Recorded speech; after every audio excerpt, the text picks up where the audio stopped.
Good evening, good evening. We're going to be starting in about 30 seconds. So if you've got your cups of teas, got your popcorn, anything else you want to make yourself comfortable.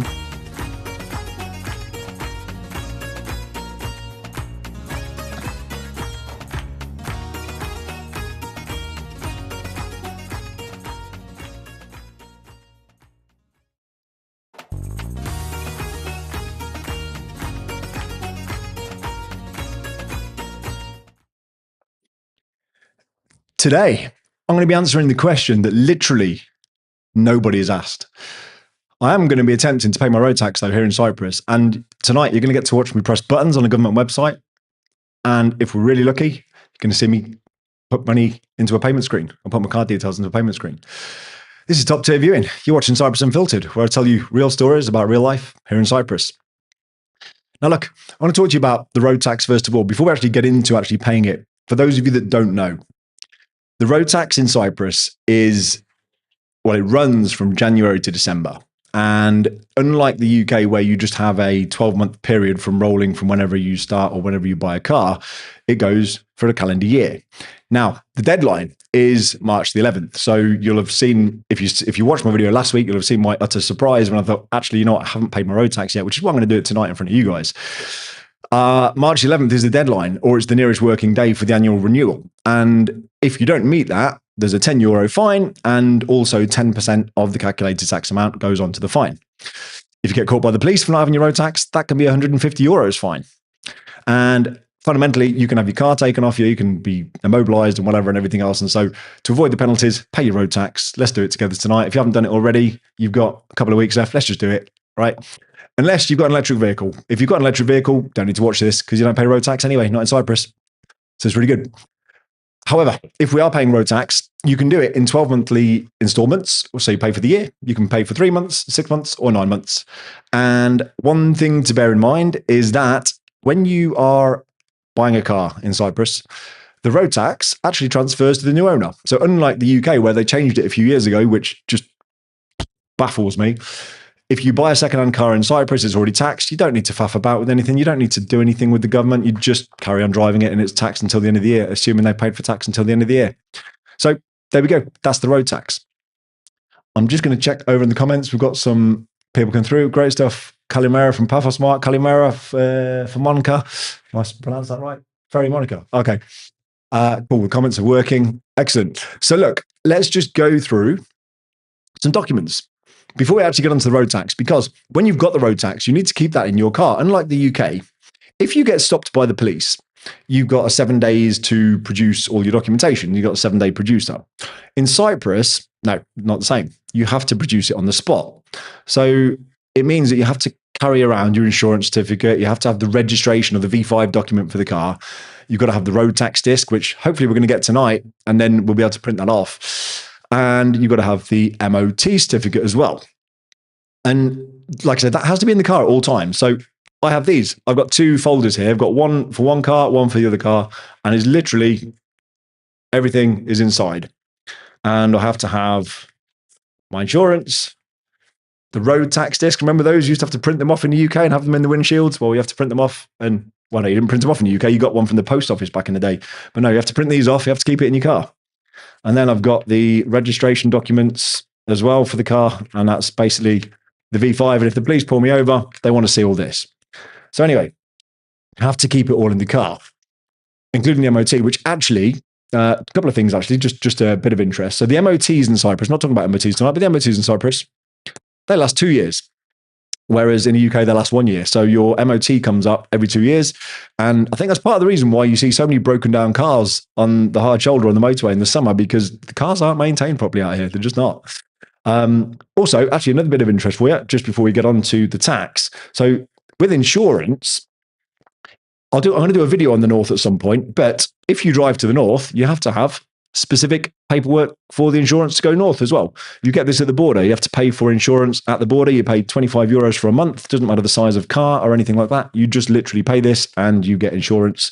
And then you have to keep this in your car when you're driving around. So you end up with all of this paperwork they have to keep on you at all times. Great. Right. Let's get into paying the road tax, because I think that's what a few people are here for. So I've had some messages tonight from people that have forgotten to pay their road tax and they haven't paid it yet. So let's make it a workshop. If you haven't paid your road tax yet, get your laptop out, preferably not the one you're watching me on if you're watching me on your laptop. Get something out and we're going to try and do this together. So let's make this interactive. We're going to go over here. First thing you're going to need to do is open a browser and just type in road tax Cyprus. Simple as that, really. And you can see I've already been playing with this earlier. So we've got the renewal of road tax. It's the second one. You want the one that says the gov.cy. We're just going to click on that. I'm just going to click on that link. It's all online. And then you get to this. Cookies on gov.cy. No, I reject your cookies. Okay, so what do we want to do? We want to get started. So we're just going to click this button here. It says get started. And interestingly, so I've got my browser trying to translate me into English, which is great, but it doesn't really work because you can see we've got some English, we've got some Greek, and there's some functionality on the website. You can tell it's a really modern website. So maybe if I click this button, so I've got English, I've got some Greek. What if I click this? It goes more Greek. So you can have more Greek or less Greek. They're your options. Now, you'll see over here, we've got road tax renewal, no registration and login required. Well, what I'm going to do, before I actually do this, because that's how we're going to pay tonight, I'm going to just show you over here. Oh, he says, hold up. Let me just go to my road. So for those of you that use password managers, that's what I'm doing on the other screen. And I can just pop this in here. So it's my username and it's the password.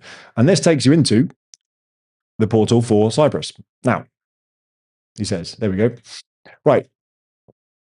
As you can tell, it's super modern. However, it has got some cool features on it. I didn't know about this till earlier today. I haven't been on it until today because I registered for you guys so I could actually talk you through it and just have a look at some of what the Cyprus Road Transport Department has to offer.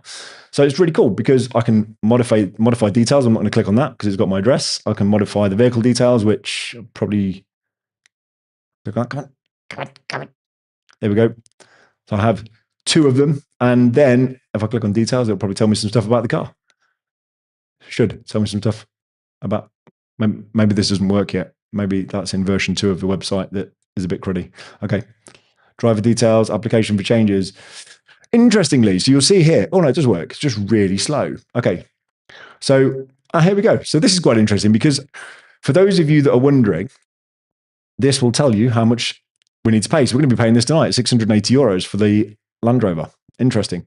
That's what we'll pay. Fine. But looking down the left-hand side, you've got all these different features. But what I don't get is how some of it's still Greek. Don't really get that. I'm definitely translated into English. Part of it's Greek. You click on it, I don't know what it does. Like really, I don't know what this does. I'm gonna have to translate it with. You're gonna have to get your phone, do a live video translate while you're clicking around on this because the localization doesn't work on the government website. Anyway, we don't need to use it, luckily, but I thought I would just show it you anyway because you can in here somewhere. I was playing with it earlier on. You can. Is it on here? It tells you where you can get you can get reminders for like your MOT and you can get, so it tells you when your MOT is due, it tells you when your tax is due. And that seems to be the most useful things I've had out of it so far. But anyway, we're going to go back. We don't need this for that. We're going to go back to here. And if you do want to sign up, I do want to call this out. These are some top tips. So when I went to, back in Greek, now let's go back to English. When I tried to sign up earlier, let's do this. I'm going to show you how to do it because it was a little bit of a mission. So basically, the long and short of it is I'm a guy and I didn't read the instructions. So I tried to get this right for about 20 minutes. And now I'm going to save you the hassle because if you're a guy watching this, you probably won't read the instructions either. And you can save yourself a lot of time by reading the instructions, but you don't need to do that. You can just listen to me now. So when we get to this bit here, identity number. So it says here, please see note 1 below. I didn't do that. But if you go and see note 1 below, it says it's the alien's ID number. So if you have a Cyprus residency card, this is the equivalent of a yellow slip. I have an ID number on the back, which I won't show the camera because I think it's probably a bad thing to show. But anyway, I have a number on the back of my card, which is sort of, yes, on the back. And I have to put that number in without the // So I have to put that in. And that is, no, I'm telling you wrong. This is top tier viewing, isn't it? No, it's not. It's this. Right. See, I've even done it earlier and I'm still getting it wrong. It's not on your residency. That comes later. It's on your driver's license. So on your driver's license, I can show you this. That's fine. So on the driver's license, there are these different categories, and you have item 5, and you have to put in item 5 where it says alien identity, and you put that in up here. And I put that in, and that's the one that it took from me earlier. And then you fill in your details down here, and then you've got, hang on a minute. See, it's a right bloody mess. Like, I should read the instructions again. This is not a very good tutorial, really, is it? I'll be honest. It's not a very good tutorial. What I will say is you have to put in these numbers off the driving license, and it tells you on the screen which one to put in. But the thing I really do want to call out is this with the aliens card, because it says somewhere, and I thought it was that, the identity number. Yes, it's when you're paying your road tax, and it asks you for your passport number. So I used my passport number earlier and it wouldn't accept it. And I couldn't pay the road tax on any of my cars. I couldn't bring up the payment field or anything. And then it was only when I came back to this form that it kind of steers me at this. And it's like, oh, okay. So it's actually the aliens card that you need. So if you have an aliens card, if you've got a yellow slip, if you've got a pink slip, it's probably the number on that rather than your passport. And that's where I came unstuck earlier. So I thought I would just call it out, I'll be honest. Now, to pay for the road tax, we're just going to click, or let me go back. We're going to click on the button there, road tax renewal. Enter the vehicle registration number. Right, well, I should know my registration number, but let's do this one first. Let's do N, what are we on? NZN247. This is the bit, owner's reference number. So that is the bit that you need to put the last 3 digits from this card, or from your pink slip, from your yellow slip. I was using my passport because it was talking about up here somewhere, passport number. So I was putting my passport number in and it wouldn't accept the passport number. It's this number on the card. So I'm going to put this in. 158. I don't think you can do anything with that. You can probably just pay my road tax for me if you want. Renewal period. There we go. So when do we want to renew it to? So I can renew it till March, I can renew it till June, September, or December. You only get those options. So if you were to say, buy a car and it hasn't got road tax for any reason, you tax your car partway through, you could be in a situation where you've got a few months where you're like literally you're paying for non-usage, let's say. But anyway, that's what it is. It's they're the 4 brackets, and I'm going to pay it to the end of the year. So I'm just going to click on December 2026. There you go. So that's the fees, 680. So interestingly, I'm going to talk to you about the difference about this. So my Discovery, it is a category, what's it called? A Euro 5. And therefore it's less efficient, but it's more efficient than a Euro 4. If you're bringing in older cars, then you're going to pay more road tax.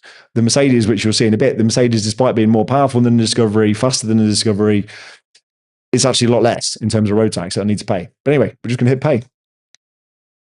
And this is it pretty much. So now I'm just going to go to over here, and I might, do I want to put this in front of you guys? Probably not, actually. that'd be a bit stupid, wouldn't it? I'm going to move this away for a second. It's going to be like, here's one we made later. You can look at that road tax thing for a second. In fact, just bring me back. I told you, this is nail-biting stuff tonight. You get to sit and watch me pay my road tax. That's what I said I was going to do last week. But true to form, I'm doing it. So here we go. Let's put my card number in. So I've got to put card number in. So let me do that. Card number's going in.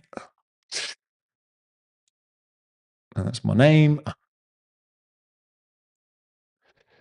And if you guys are doing this along with me, by the way, feel free to put any questions you got in the chat and we can figure it out together. Put my email in. What do I need my email for? I guess they're going to email me that thing that I can print off. Okie dokie. And now the card number, which you guys can't see. So put the card number in. Just put the card number in. Oh, yeah, see, I'm not reading, am I? I'm not reading. I've put my card number in my surname. Mark. It's a good job. My wife isn't watching tonight. She's in the UK tonight. She's not watching live. She probably won't watch a rerun either. So I'm just making a right hash of it because I don't read properly. Right, expiry dates. Let's put that in. And we go to there and we go to, what are we on? 2030. Wowzers already. And then the last 3 digits, put those in. Okay, I'm hitting submit.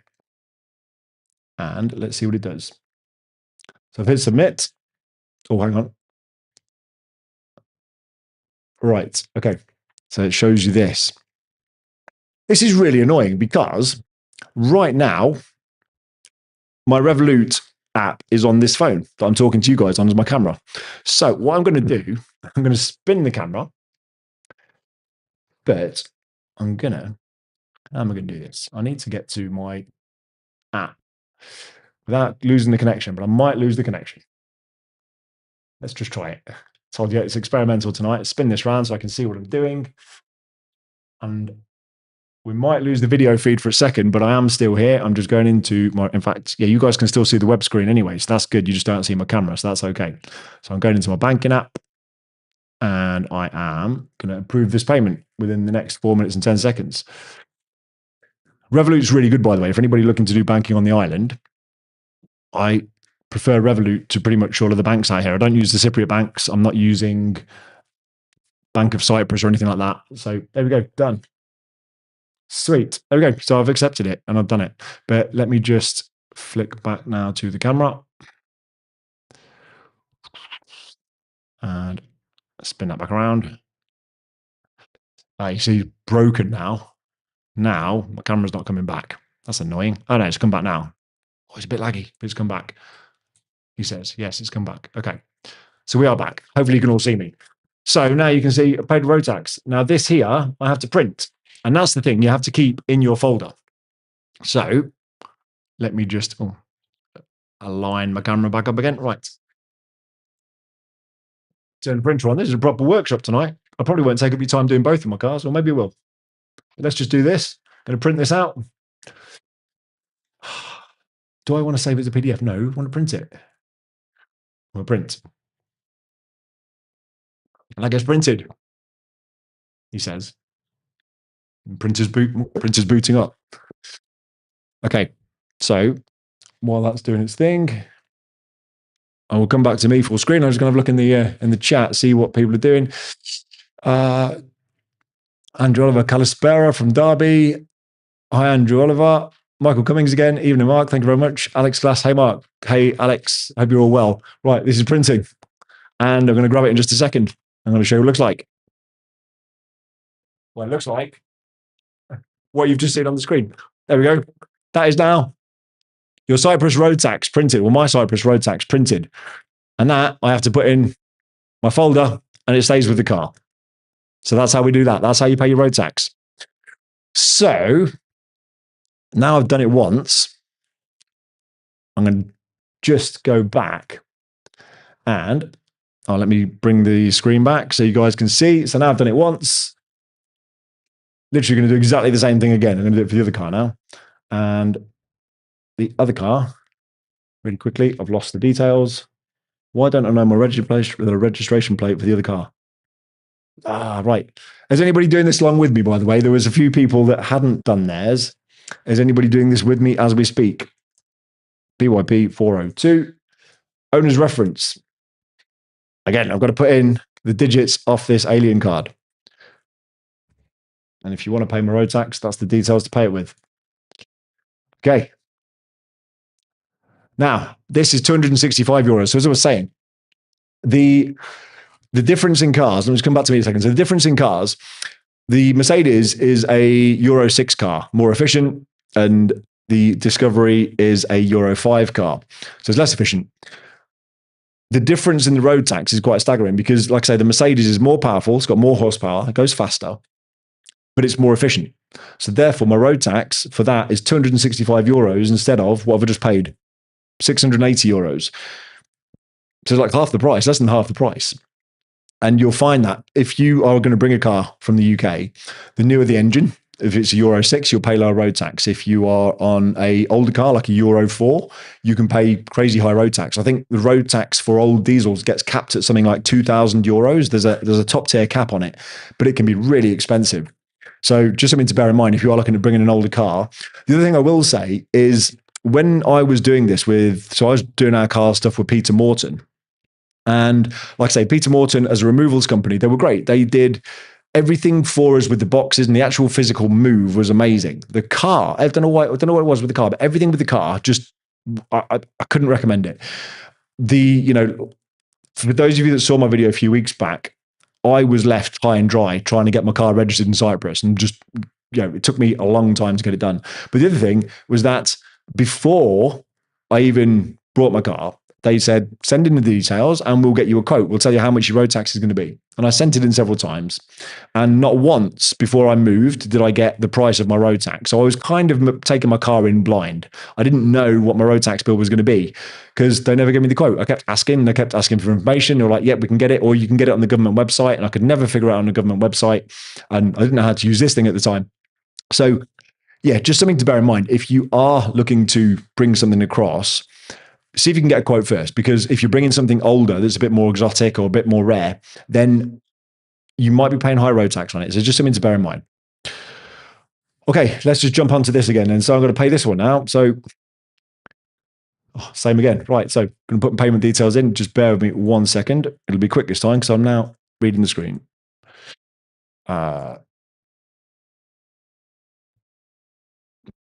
And then we've got card number. Let's put these in. Done. Submit. Expensive night tonight. All for your entertainment purposes. I've got to validate it on the phone again. Give me 1 more second. All right, I'm going to spin around again. There we go. I'll just validate the card payment. Give me 1 second. And we've got banking.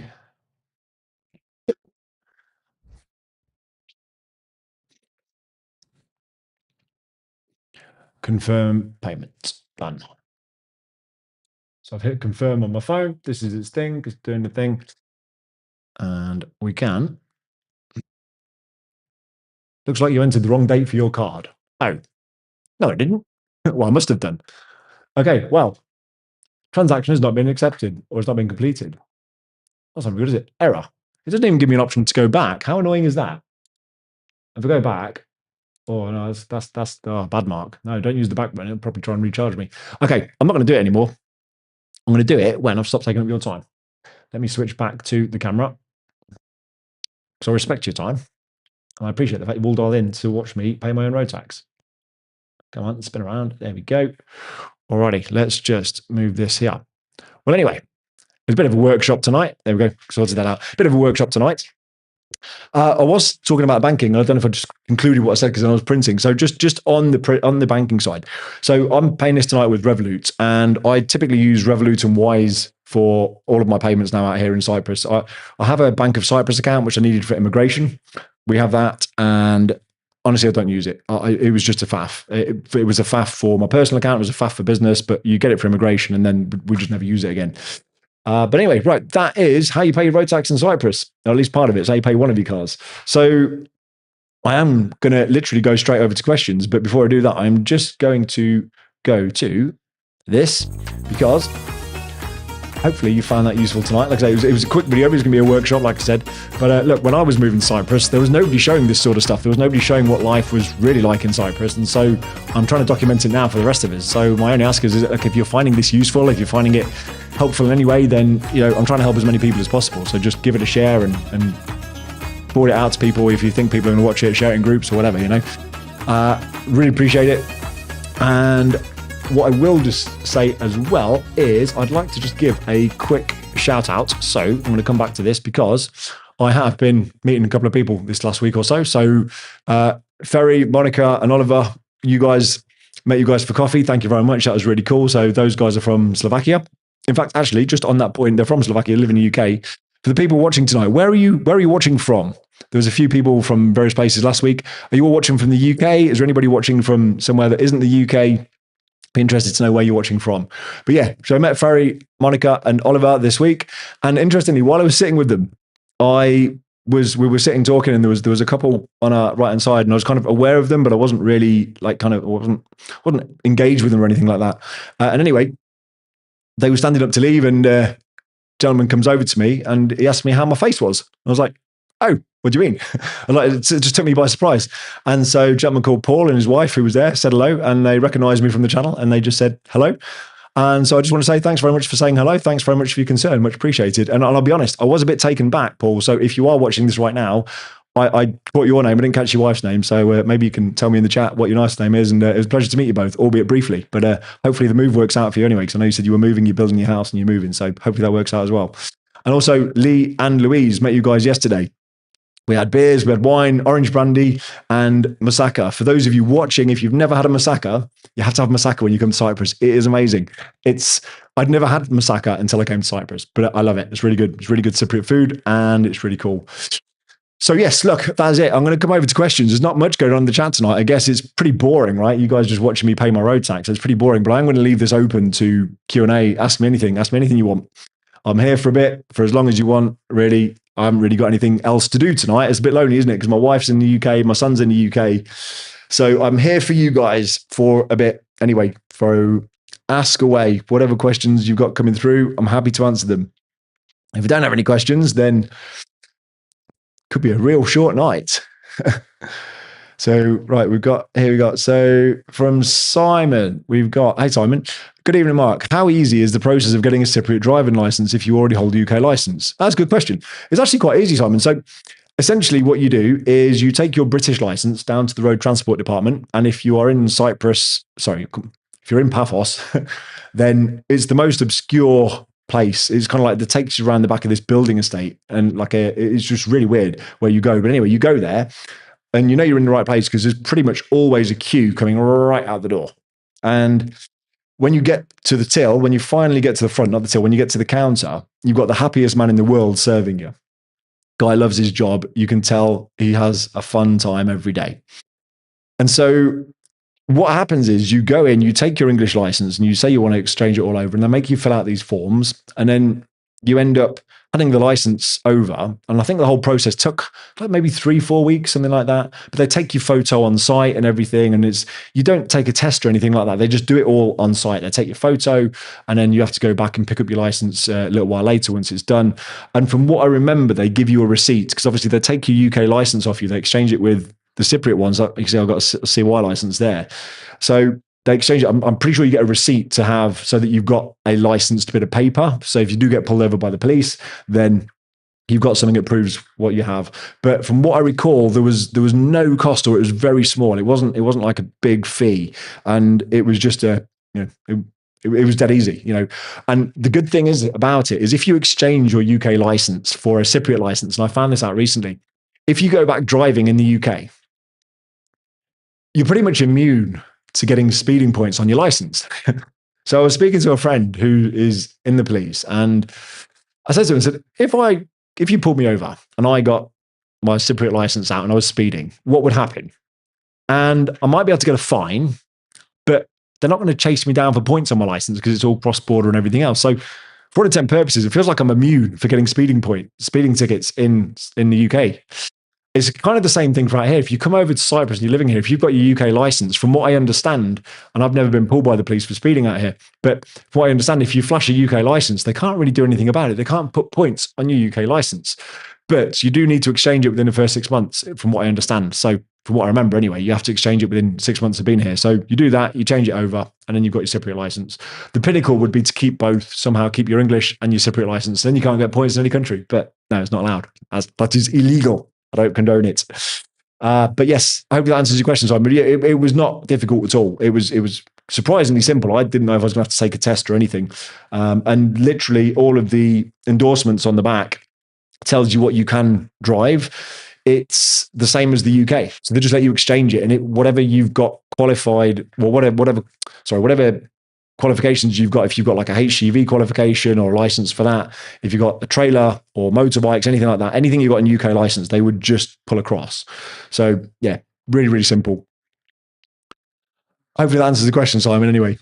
Dan, Technic message retracted. Okay. Monica, we're still in Paphos, flying back tomorrow. Oh, cool. Hey, Ferry. Well, cool. Well, safe travels back tomorrow, and hopefully you enjoyed the carnival yesterday. Anyway, because you guys, I think, went to the carnival, right? So hopefully you enjoyed that. It looks really good. I'd normally go. I'd normally go to the Paphos Carnival. Actually, we went to the Coral Bay Carnival a week ago. I didn't go to the Paphos one yesterday, mainly because my wife and my boy aren't here. So I just took the time to do some work because I'm rock and roll. So I was working most of yesterday on my stuff anyway. But cool. Yeah, safe flight back tomorrow. Safe flight back tomorrow, Monica. And what else have we got? We've got Alex Oxford, but arriving in Cyprus next Saturday. Yes, I remember you saying actually you're coming out, right? I think you're here for a month, Alex. So maybe we can link up when you're out here. That'd be cool. Photo Paul UK. So if we compare two identical cars, one in Cyprus and an import from UK, how would the road tax compare? That's a really good question. That's a really good question. So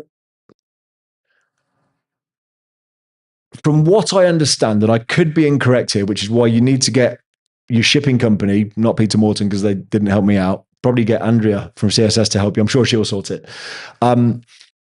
Get a proper quote from a shipping company with the exact car that you want to bring across, because it works on emissions and everything else. However, the things I do know. So it does work on emissions, like in the UK. There is in fact, let's just have a look. Actually, we'll have a look in a second. So it works on emissions like in the UK. And also, if you're bringing an older car over, there is I believe it's a one-time fee that you pay, like almost like a one-time road tax penalty fee that you pay, which can be quite expensive. It can be like a grand or two for bringing this car across, for bringing a car across, and you pay it as a one-time hit. Now, I'm pretty sure it's a one-time hit. And then the road tax, I think, retracts to what you would normally pay. So therefore, it'd be comparable to a Cypriot car. However, and this is why I say get a quote, because I'm not an expert in this. I do recall when I was looking to bring cars out, I recall reading that people were saying that they brought an old car and then the road tax was higher and it basically made it unsellable because they couldn't sell the old car because the road tax was higher. I don't know what the rules are on that. I don't know if it's for Euro 4 and below only. I don't know. I don't want to advise you wrong. Like I said, this isn't advice. This is more entertainment than advice, but it's ask the shipping companies, whoever you're going to bring it with, get a proper quote and find out the formal way. But just while we're here, while we've asked the question anyway, let me just do this. So I'm going to go Cyprus, what are we going to call it? Cyprus road tax calculator. So isellcars.cy. Let's probably not use that one. Let's find the government one. Let's find. So there we go. There you go. Gov.cy. Let's go for this one. Oh, download it. Why don't I download it? Why can't it just be a link? Oh, right. 1 second. Let me go over here. And let me just get to where are we going? Right, let's open this up. Because why has it got an error? That's the document I've downloaded from the government website. Fantastic. It's still opening. Wow. Why? Why? It's an Excel document. Why is it an Excel document? What? Well, let's not use the one off the government website then, because that's rubbish. Disable macros. Oh, really? Okay. So you could probably fill this out, but it's in green. So may want to translate that one. But it looks like there's a document you can download anyway. If anybody's interested, if I copy the link address, if I put this in the chat, bosh. For anybody that wants to go to that link and download that document and translate it yourself, you're more than welcome to. But let's have a look for another one. Let's see if there's something else, because not how to renew your road tax. Just taking you guys through that. Road tax renewed. I'll tell you what, I'm going to go back to this one. I don't want to go to him. Oh no, but it's not going to be about imports though, is it? So this is where it gets very, very tricky. And there's what I found. I'm not helping. I'm just wasting time here. So look, what I found when I was trying to bring my car out, I couldn't get a straight answer. I was trying to do this. I think I was using ChatGPT as well. Couldn't get a straight answer. And this is where I brought a Euro 6 car out, so I wouldn't have been hit by this excessive tax anyway. But speak to your shipping company. That would be the best thing to do. Just like speak to Andrew at CSS or somebody like that. I mean, try Peter Morton as well. You know, just they didn't help me, doesn't mean they won't help you, but just speak to the shipping company that's going to bring it and try and get an exact price, because I don't know the rules and I could sit here and try and figure them out, but take everybody's time for the next 20 minutes. And it's probably not a good use of everybody's time. So that's the best I can give you at the moment. Apologies. It's not really much help, is it? Right. What have we got? What's the process for register? Okay. So we've got Michael Cummings. What is the process for registering your vehicle in Cyprus, and how long do you want?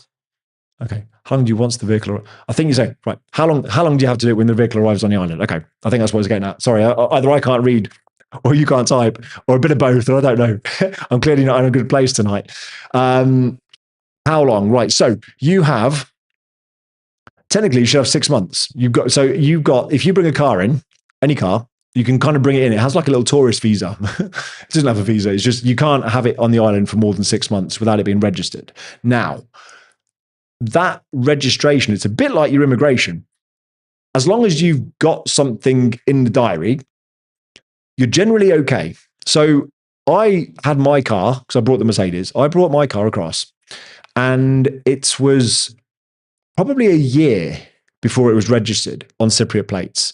And the reason for that was all the back and forth and the faff and everything else that I was trying to figure out.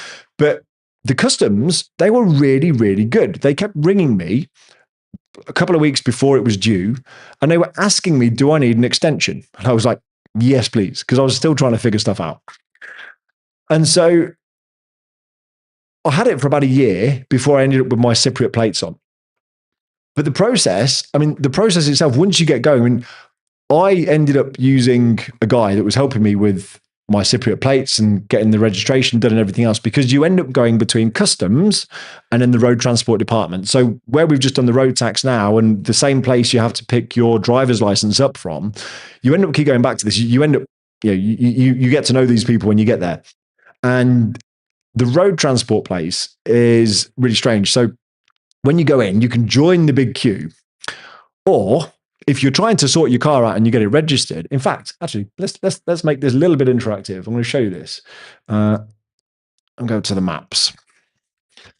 So the road transport is in Masogi, and if I go here, you should be able to see that right now. If I go to this, we've got Masogi here, and it was somewhere down here.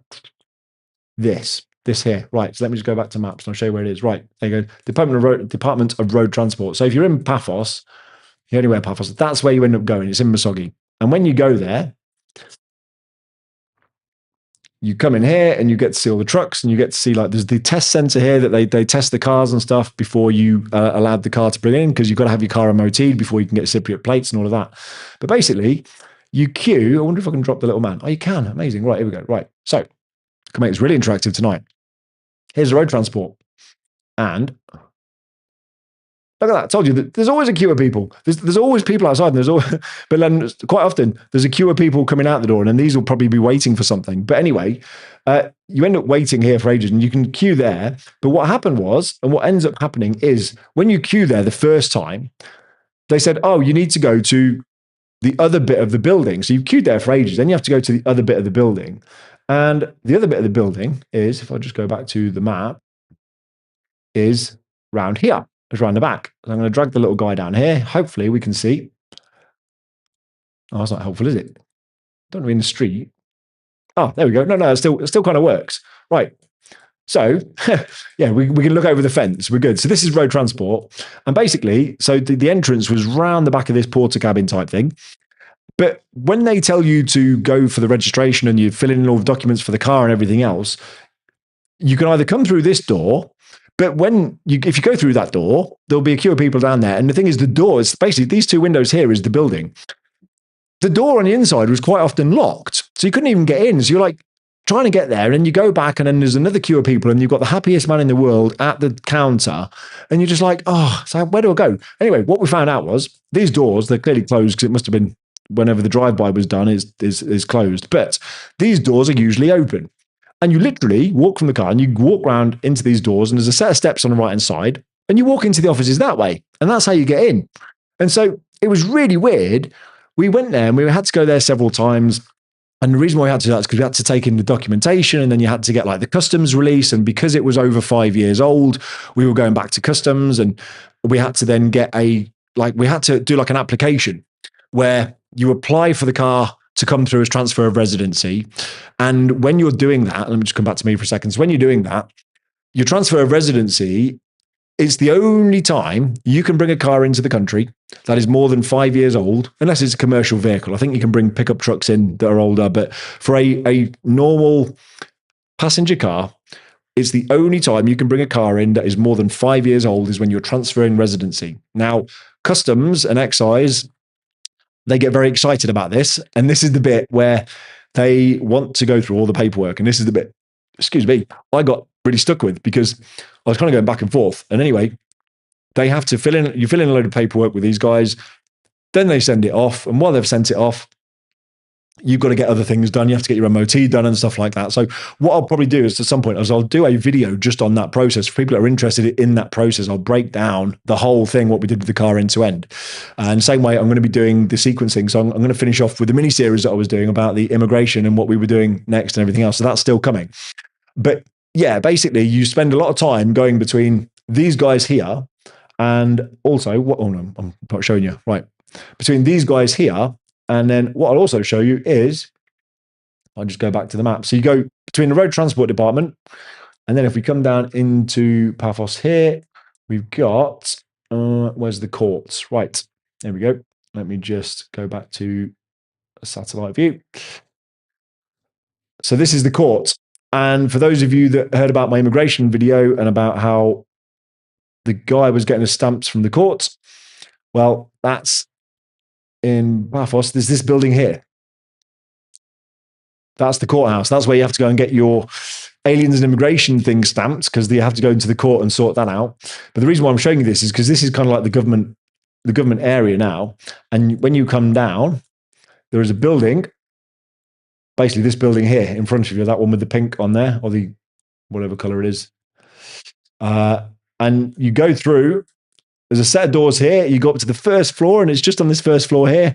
And that's your customs and excise place. And they're the guys that then help you bring the car in. That's where you make the application because the car's more than 5 years old and everything else. And like I say, when I was saying that I was left high and dry by Peter Morton, didn't really get any help, it was in this building that I saw Andrea for the first time. Actually, I mean, I'd had a consultation call with her some time ago, but when I was trying to sort out my car, she was in this building actually sorting out stuff with clients. So super useful. You end up parking if you are going, oh, this is getting very detailed now. So the building is here and you end up parking, you drive around here and you end up parking here and then you walk across and then you go in and it's this building just here. So there we go. I'm just going to revisit the question because I've waffled on again. I don't know if I've answered everything of the question. So where did we get to? Let me just come down. So what was the process of registering your vehicle in Cyprus and how long do you once the vehicle arrives on the island? Michael, hopefully that answers your question anyway. If it not, feel free to ask some more questions. Okay, so we've got from Arhinia1, interested to know what you'd recommend as a first car for a newcomer to Cyprus. Okay, good question. It's a good question, but it's also very dependent on budget. It's very dependent on circumstances. So let me break down some scenarios and you can choose which one you think is applicable to you. If I owned my own house and I had solar panels on it, I would have to have a very compelling reason not to have some sort of an electric car or hybrid car because I'd just charge it off the sun. In a rented house, you don't really get that luxury. You can't really be putting and installing all the hardware in for charging your own car. So if I own my house, I would definitely have some sort of electric vehicle, probably a hybrid. I like the idea of a 4x4. I like the idea of 7 seats. So I would probably go for something like an XC90 in that scenario if I was just going to have one car. XC90 is hybrid, 7 seats, ticks all the boxes. If you're wanting a small runaround, then it's really what's going to float your boat. If you want something cheap, there's a lot of, on the island, there are a lot of Honda, what's it called? The HRVs. Yeah, the Honda retirement vehicles. That's what they used to be called. So the Honda HRVs, you'll see them. In fact, let me show you, because literally they become super rare in the UK. Honda HRV. Let me just show you this and come back to this. Oh no, they're new ones. Let's do HRV 2000. These ones. So they became quite rare in the UK, but they're so popular out here on the island. Like, there's loads of them. They're super cheap to buy, cheap to run, cheap to maintain. So if you're looking for a cheap car that is going to get you around, and because it's Honda, it's probably not going to break. There's loads of these on the road. So you're going to get loads of spare parts. People know how to fix them, and they're reliable. And you can get some that are, a little bit higher, because I look at the ground clearance. That's the other thing. I like a car with good ground clearance, because out here, you can be driving along on a road. In fact, I was meeting a couple of people the other week. In fact, I met with Simon and Izza. And was it there? No, it was different. No, that was a different place. Sorry. I did meet with Simon and Izza, but it wasn't that place. I actually met Scott and Fran. And we went to this really nice place in Paphos. And you can normally park on the road. And it's tarmacked and it's beautiful and it's fine. But the car park was full because there was a kid's birthday party. And so everywhere was full. And you ended up having to go off road with like no notice. It was like, oh crap. So literally, I've gone from perfect tarmac to literally having to go off roading. And I was in the wrong car. I was in the Mercedes. I wasn't in the 4x4. So if I was only going to have one car and I rented a house, I would have something with high ground clearance, probably some sort of 4x4. I like 7 seats because when people come and visit, I don't have to faff about hiring another car or anything else. Hence why we got the Discovery. So I would have, if it's one car, I'd have a 4x4. If it's 2 cars, I'd definitely have something fun, convertible. That was just me. So I got the convertible. I wanted something fast and fun, although actually you can't really go that fast out here anyway. But it comes back to, like I say, your budget. It comes back to your circumstances and also what you like to drive. Because if you like cars, if you're a bit of a petrol head, one thing I learned many years ago is that you can tick all the boxes, but it depends on how many miles per gallon you get. And for me, I've got to enjoy driving a car. I think the pinnacle for me out here, if I was only going to have one car on the island, if I could only have, if you literally twisted my arm right now and said, Mark, you have to pick one car and it's all you can have, I'd have a Toyota Land Cruiser. I think that's what I'd have. I'd have a Toyota Land Cruiser because they're rugged, they're durable, they're reliable. It will literally go anywhere. There are places on the island that you want to go to that you can't always get to because you haven't got the right car. If you want to go see the turtles and you want to go drive through the Karmas region, you want to go anywhere through those sorts of areas, you need a 4x4. And if you just have a normal car, well, you're going to restrict yourself. So hopefully that answers the question. What else we got? We have Ferris deleted the comment. Okay, no worries. Tangible Nomad. Okay, hi Mark. Thanks for the content. What would you say is a minimum amount of time to spend in Cyprus to understand if it's the right place to live or not? Ooh, that's a really good question. That is a really good question. Okay. For us,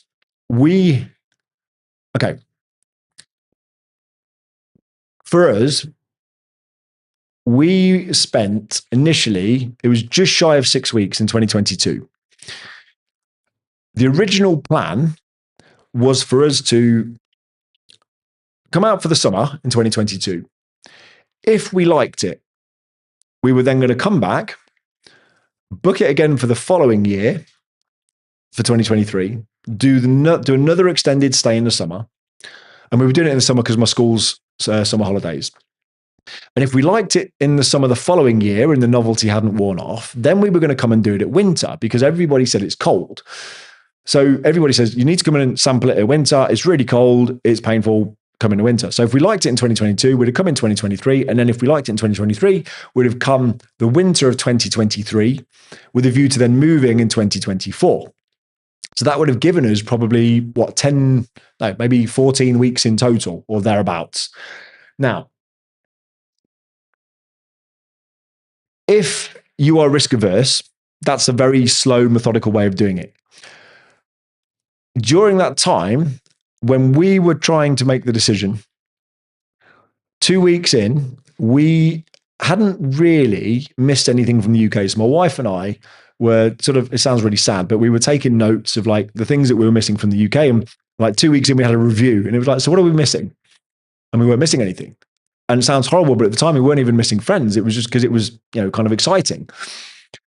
4 weeks in, we did the same thing.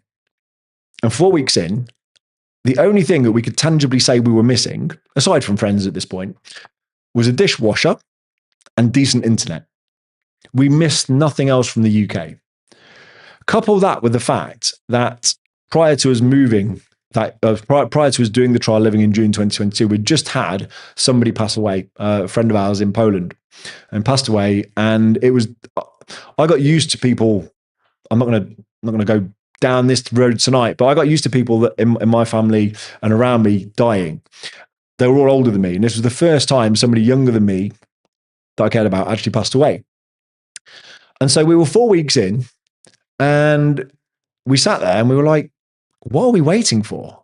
Like, seriously, like, what are we waiting for? Why are we going to wait another 2 years if it feels this good right now? And so we made the decision to pull it forward a year. So we'd made our decision in 4 weeks. That's the thing. I was talking to Lee and Louise yesterday, and they came to Cyprus for the first time, and they've felt it straight away. They know what they want. It's very unique to you. It will depend on your circumstances. There's no right or wrong to it. Because people listening to this right now go, oh, Mark, you made the decision after 4 weeks. There'll be people telling Lee and Louise, oh, what, you made the decision after 2 days.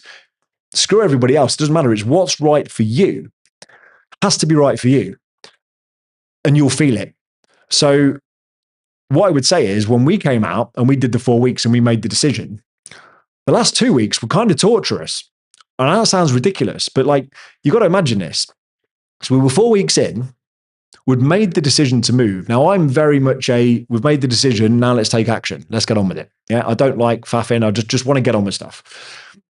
So 4 weeks in, we made the decision, but we've still got another 2 weeks left.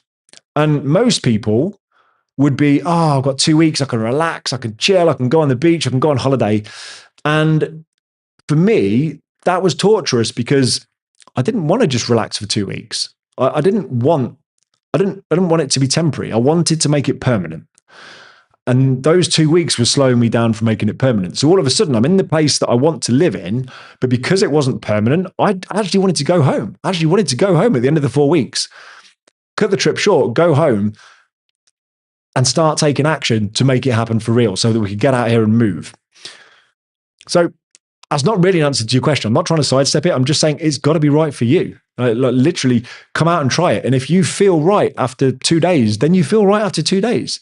You won't have experienced it after 2 days, and you're going to learn more, and there'll probably be more of a shock. But then, hopefully watching videos like this and watch the other people on YouTube as well, you'll get a feel for what it's actually like. When we were coming out, there wasn't this type of content available, but what there was lots of driving around videos. I think Paphos Life did lots of driving around videos, and we used to just sit and watch them. We'd have it on in the background, and the music would be playing, and we'd just have it like there, and and then when we got here, we're like, oh wow, yeah, we saw that.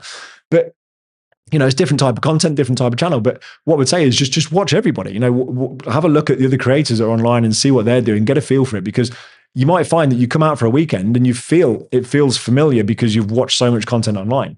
So come and do that. And there's no right or wrong, and don't let anybody tell you different. If you've got friends saying, oh, but what if it doesn't work out? Like we used to say to our friends, what if it does work out? People would say, oh, what if? And it's always a what if. What if it's the best decision you've ever made? If it's a crap decision, you can still go back. You can still go back to the UK. What's the worst that can happen? I guarantee that when you go back, you'll have a load of stories to tell. You'll be the most interesting person in the room for a while. Between you and all your friends, you'll be the most interesting person because you'll have done more things.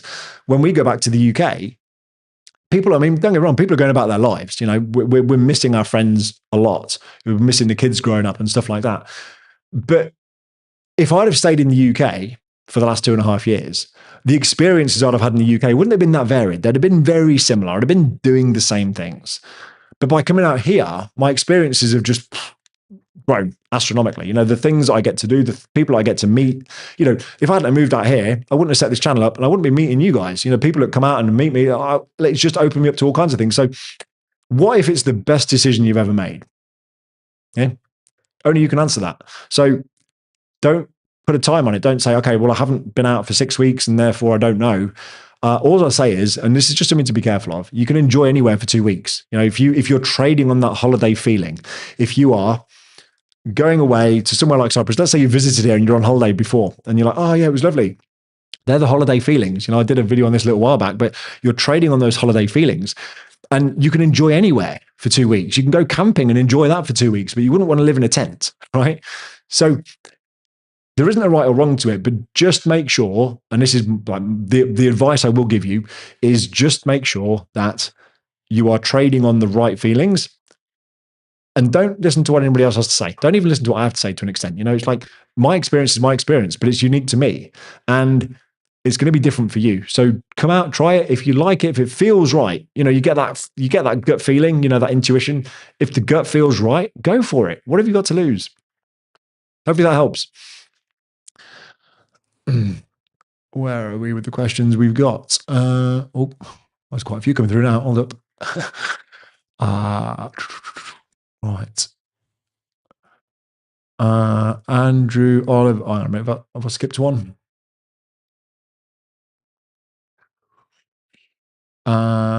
Sorry. Actually, Tangible Nomad, I haven't answered all of your. Or have I? Hang on.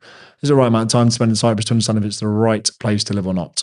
Okay, yeah, I think I've answered the question. Hopefully I've answered the question. If not, feel free to ask more questions. Andrew Oliver, tell me more about Revolut. How does it work compared to a bank? Okay. So for those of you that aren't aware, Revolut is like a challenger bank. If you're used to Starling or Monzo in the UK, Revolut is pretty much like one of those. Now, there was a long period of time where they were trying to get a UK banking license and they couldn't get one. They weren't technically classed as a bank. From what I understand now, though, they are, and they do have a banking license. You can't get the credit facilities like you would get with, say, HSBC. You're not going to get a credit card from them.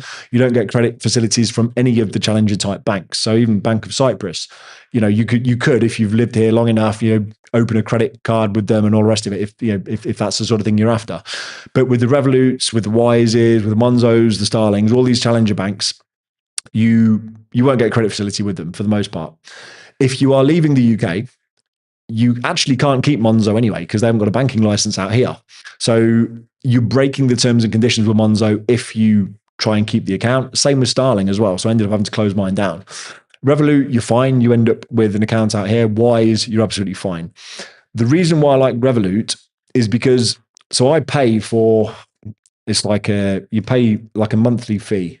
I pay annually, but basically I got this. It's like the metal card. And the reason why I pay for Revolut is because when we've been doing land purchases and things like that, we were moving money from the UK. And that money, if you were to try and move that through HSBC, will cost you a fortune in fees. And they give you a real crap exchange rate as well. Whereas Revolut gives you a really good exchange rate. And I paid like 160 or 170 pound for the year for their metal plan.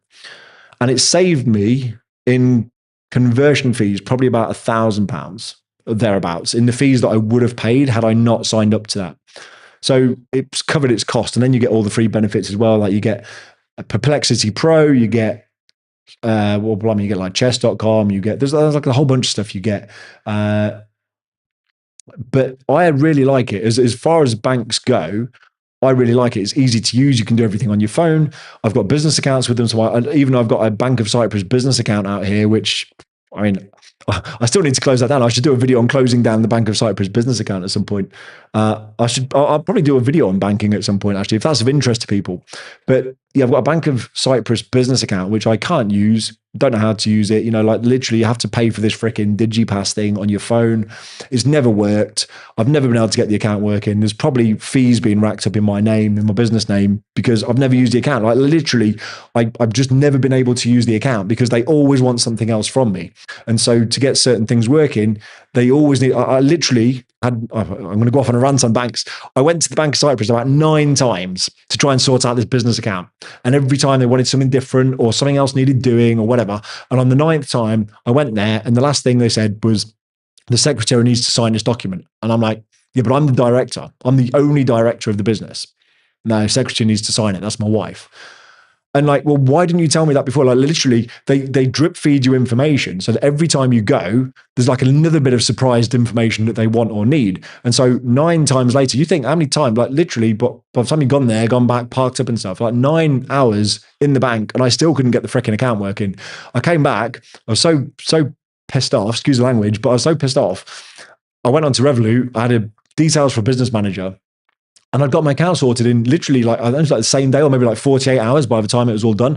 And I didn't even have to leave the house. It was literally all done from my desk. So I really like Revolut. I've got a lot of time for them. I know there's always somebody. If you look at Revolut reviews, there's always somebody that's had a bad experience, and people have had a bad experience with Wise. People have had bad experiences with Bank of Cyprus. There'll be some people watching this probably love the Bank of Cyprus. Great, yeah, all power to you. I don't. I didn't get on with them, but it doesn't mean that if you use Bank of Cyprus that they won't be good for you. But just they weren't good for me. So I like Revolut and I like Wise. They're the two that we use. The reason why I use Wise and Revolut actually, so what you can do is you can set up different accounts. So you can do it really easy on your phone. I can't show you because I'm talking to you on my phone. But basically, you can set up various accounts in different currencies. You can set up a Euro account. You can set up a Great British Pounds account. If you're trading in dollars or anything like that, you can just add these accounts, and it's really easy to do. Like you can do it in seconds on your phone. You just have another bucket, and that's great because then if you're moving money from the UK to Cyprus or whatever, let's say you're invoicing businesses, well, you could invoice in pounds. And then you're not being hit with a crazy ass exchange rate through Santander or First Direct or HSBC or whatever, because you can convert it using Revolut or using Wise, and you're getting it near kind of Google exchange rates. If you go onto Google and you Google an exchange rate, the exchange rate you get on there is near enough what you get in the Revolut app, and the same with Wise. It's very close. Whereas if you were to take that same transaction and you run it through a mainstream bank, the exchange rate is terrible that they give you, and you end up losing lots of money just in fees. Hopefully that answers the question. If not, though, feel free to ask more questions. From Premium J5D9X, how long did it take for your car to be delivered to you after you first arrived in Cyprus? And was the customs process straightforward? Right. Okay. So it took about, I have to remember this now. So when I'm doing these videos, I've always got like a set of notes that I'm kind of relating to or going back to, just so that I can be totally factual for you guys. From what I recall, and I can't recall my own notes now, but what I recall, in fact, actually, one second, I've got my notes here. One second. I can tell you, I think. Where's the dates? Let me just check my dates. Because door to door, put it in the comments. If you can remember it better than I can, put it in the comments. I think it was like a month door to door, but I just want to make sure. Yeah, that's right. So the goods shipped. Yeah, here we go. I've got it here. Right. So to answer the question, so the car shipped on August the 1st. There's actually a video on this, by the way, if you want to watch it in detail. But the car shipped on August the 1st, and it arrived at my house in Cyprus it was September the 1st, was by the time the goods arrived. It actually arrived a week earlier than that in Cyprus. I think it was only about 3 weeks to get to Cyprus, but then it got held up, and it was like all of it was kind of in, you have to, basically when it arrives, you have to make a date.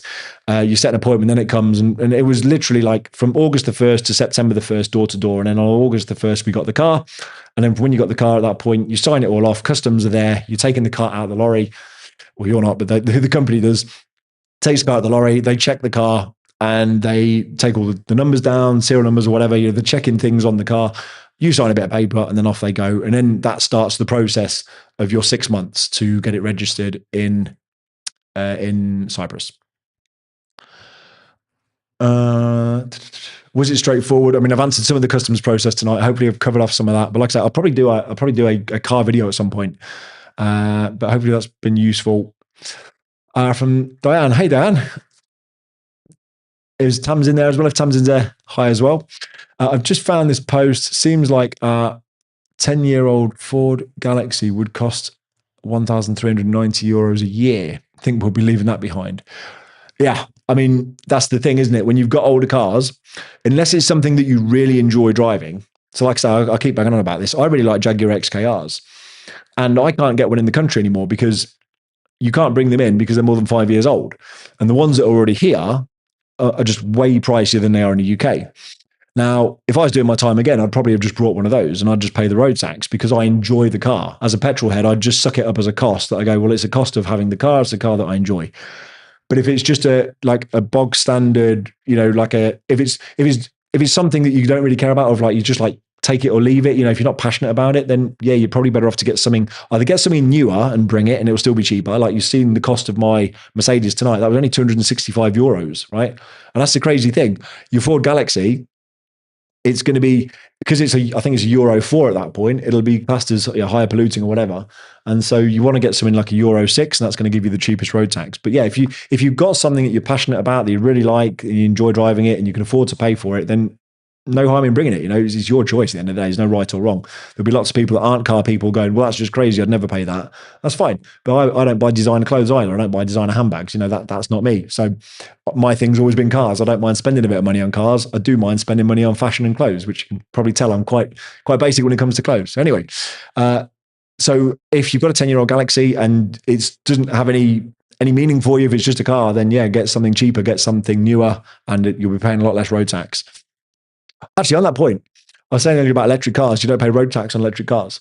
So you may remember a few years ago in the UK, before they do the bait and switch, like they did with the diesels, then they're doing it with electric, and they made electric cars now like less profitable. Well, at the moment, Cyprus are still giving grants on electric cars. You can get up to €9,000 as a grant on an electric car, which means the cheapest electric car that you can buy on the island, I believe, and my business partner telling me this. So it's about €13,000 with the grant. And that's a Dacia, some kind of electric Dacia you can buy. But yeah, for about 13 or 14 grand, brand new, you can buy an electric car with the government grant, because the Cyprus government is trying to get the emissions down and everything else. So at the moment, they're like where the UK was 5-6 years ago when they're trying to get you into electric cars. So the grants are quite good. So if you're going to buy a new car out here and you want something electric, if you can charge it, if you've got a house, you can charge it on solar, and you can probably get a grant for it, and you get a newer car for less, and then you won't be paying road tax at all. Alex, permanent move, Mark. Be good to catch up. Cool. Oh, okay. Fantastic. I don't know why I got it in my head that you were here for a month, Alex. Then you were kind of going back and coming back again. So yeah, cool. Well, I'm sure we can link up. We'll put something in the diary. From Philip Shaw, we've got hi Mark from Macclesfield, UK. Cool. Hi. Thanks for joining. Dubai babe. Okay, we've got thanks. License crossover is similar to UAE. You cannot drive while waiting for UAE license to come, and it can take 6 weeks. When you say the license crossover, I'm not quite sure I understand that. What do you mean? I feel like I'm missing something. Yeah, I'm not sure what you mean, because I don't. There's and the reason why I'm hesitating, Dubai babe, is because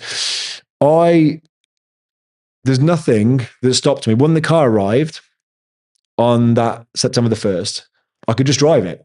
If the police pulled me over, it was fine. It didn't matter because I've got the registration. As long as you've got like all the paperwork in your folder in the car, I could drive it. And then even when I was coming up to the 6 months, as long as I'd got the extension, because you get it all stamped and signed off from customs, they'll give you a date when it needs to be done by. And if you're getting close to that date, they call you to say, "Hey, Mark, the car's running out. Your time period's running out. Would you like an extension?" You go, "Yes, please." And then they go, "Cool, come in tomorrow at like 8 a.m. and we'll just stamp the form for you." And you go in and you're there for 10 minutes, if that. And it's like stamp, done, and off you go. So there was never a point when I couldn't drive my car with the license, with the insurance, with the road tax. So I'm not quite sure which bit you mean. So if you just clarify, and then maybe I made a mistake, but yeah. Aniela Cheshmamor. It's my mother-in-law. Dan Technic. And we've got Dan Technic. Were you Natalie last week? I think you were. Or Natalia. I think, I don't know if I got to the bottom of that, but I'm going to call you Dan, unless you are Natalie. Or if it's Dan and Natalie, then hi Natalie, but I don't know. But anyway, so we've got hi, what's the electric car setup like in Cyprus? That's a good question, actually. Here's me banging on saying about getting an electric car. Pretty crap. Pretty rubbish. It's not like the UK. It's not like every petrol station has electric charging ports. However, it is getting better. So you can go down to supermarkets and they've got charging ports now. You can go down to shopping centers and they've got charging ports now. The petrol stations typically don't, or at least the ones I've seen typically don't. Not all of them anyway. Most of them don't. If you assume the petrol stations don't have them, you'll be safe. So you want to be able to charge at home, which is why I say about getting solar, because you've got 300 days of sun. It makes sense to just charge it from the sun, and then you can drive without having to pay for any electric or pay for any petrol. If you're going to be doing long distance, and long distance is relative, like there's nowhere you can't get to on the island. You can literally drive for 2 hours. Well, maybe not 2. You drive for 3 hours and run out of road in pretty much all directions. It's a small place. People, it's really funny that when you talk to the locals, if you speak to the locals in Paphos and you say, "I'm driving to Larnaca," they're like, "So far." It's not even 2 hours. Like, "Oh, it's so far away." It's like, no, it's not far away at all. I used to drive to Poland from the UK. That was far. So there's nowhere you can't get to inside of like 3 hours. And so kilometer wise, everything else, it's about, for us, it's probably 100 mile each way. Like from here, it's about 100 miles to get to Nicosia. And there'll be electric charging there. You can find them. So it's not impossible. But this is why, one of the cars I'd consider if I had my own house that I'd bought myself, that I wasn't renting, and I've got solar panels on the roof. If I was only going to have one car, to answer the question that was asked earlier, if I was only going to have one car, an XC90 would be high on my priority list because I'd want something that's four-wheel drive, got a bit more ground clearance, and it's hybrid, so I can actually charge it off the sun. And if I was going long distance, then I've got the hybrid petrol engine as well. But no, I mean, we have a couple of cars, so I would, sooner or later, one of my cars will be electric for sure. It'll be electric or it'll be hybrid. And that only really makes sense if you can charge it at home. If you can't charge it at home, I wouldn't bother with an electric car just yet. I don't think the infrastructure's there for it yet. What have we got? Off topic. So from Premium J5 D9X again, off topic, but would you put solar panels on the roof of a pergola in your garden if that was your only option? I don't have exclusive rights of the roof and I need shade in the garden. That's exactly what I would do. It's exactly what I want to do. I want to make a carport that shades my car and charges the car at the same time. That'd be perfect. I have a carport now, which is really good. It shades the car. If this was my house, that'd be loaded with solar panels and I'd have batteries somewhere as well, for sure. That's exactly what I do. And if you don't have rights to your roof, if you've got enough land, and this is why I like houses with land as well, then just put it down the bottom of the garden somewhere. Just you get the electrician to run the wires and stuff. They don't have to be on your roof. Obviously, it's better if they are on your roof, but actually, if they're lower down, you get to keep them cleaner, easier. You don't have to, go up and clean them on the roof, or you don't have to pay somebody to clean them when you get the sand in the rain. Okay, we've got Fizz LZ8MB. Hi, Mark. On a car imported from the UK, will the UK MOT be valid for 2 years or just one? Yes, really good question. So when you bring your car in, you've technically got these 6 months that I was telling you about. Because mine lasted a year, my MOT in the UK had expired because it had been more than a year since it was MOT'd in the UK. So technically, I was driving around without an MOT because I didn't have an English MOT and I hadn't got a Cypriot MOT.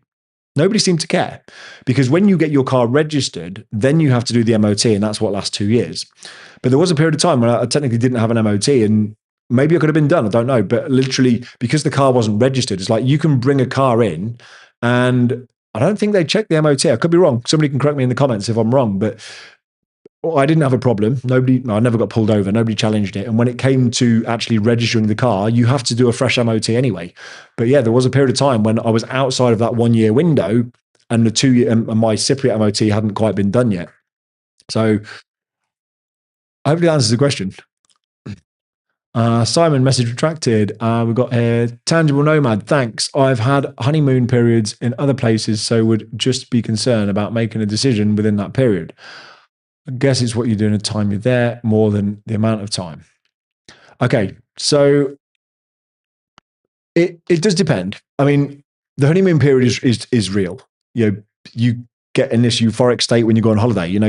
When people go on holiday, you don't have any commitments. All of your responsibilities you've left back home. And you're on holiday for 2 weeks, you can just forget about everything and you don't need to worry about it. And so then naturally that puts you in a good state. And then when you're on holiday and you're in that state, you naturally attribute happy memories with that place. And so then when you come away, you think, when I go and live there, I'm going to be in that state all the time. But you won't. You absolutely won't.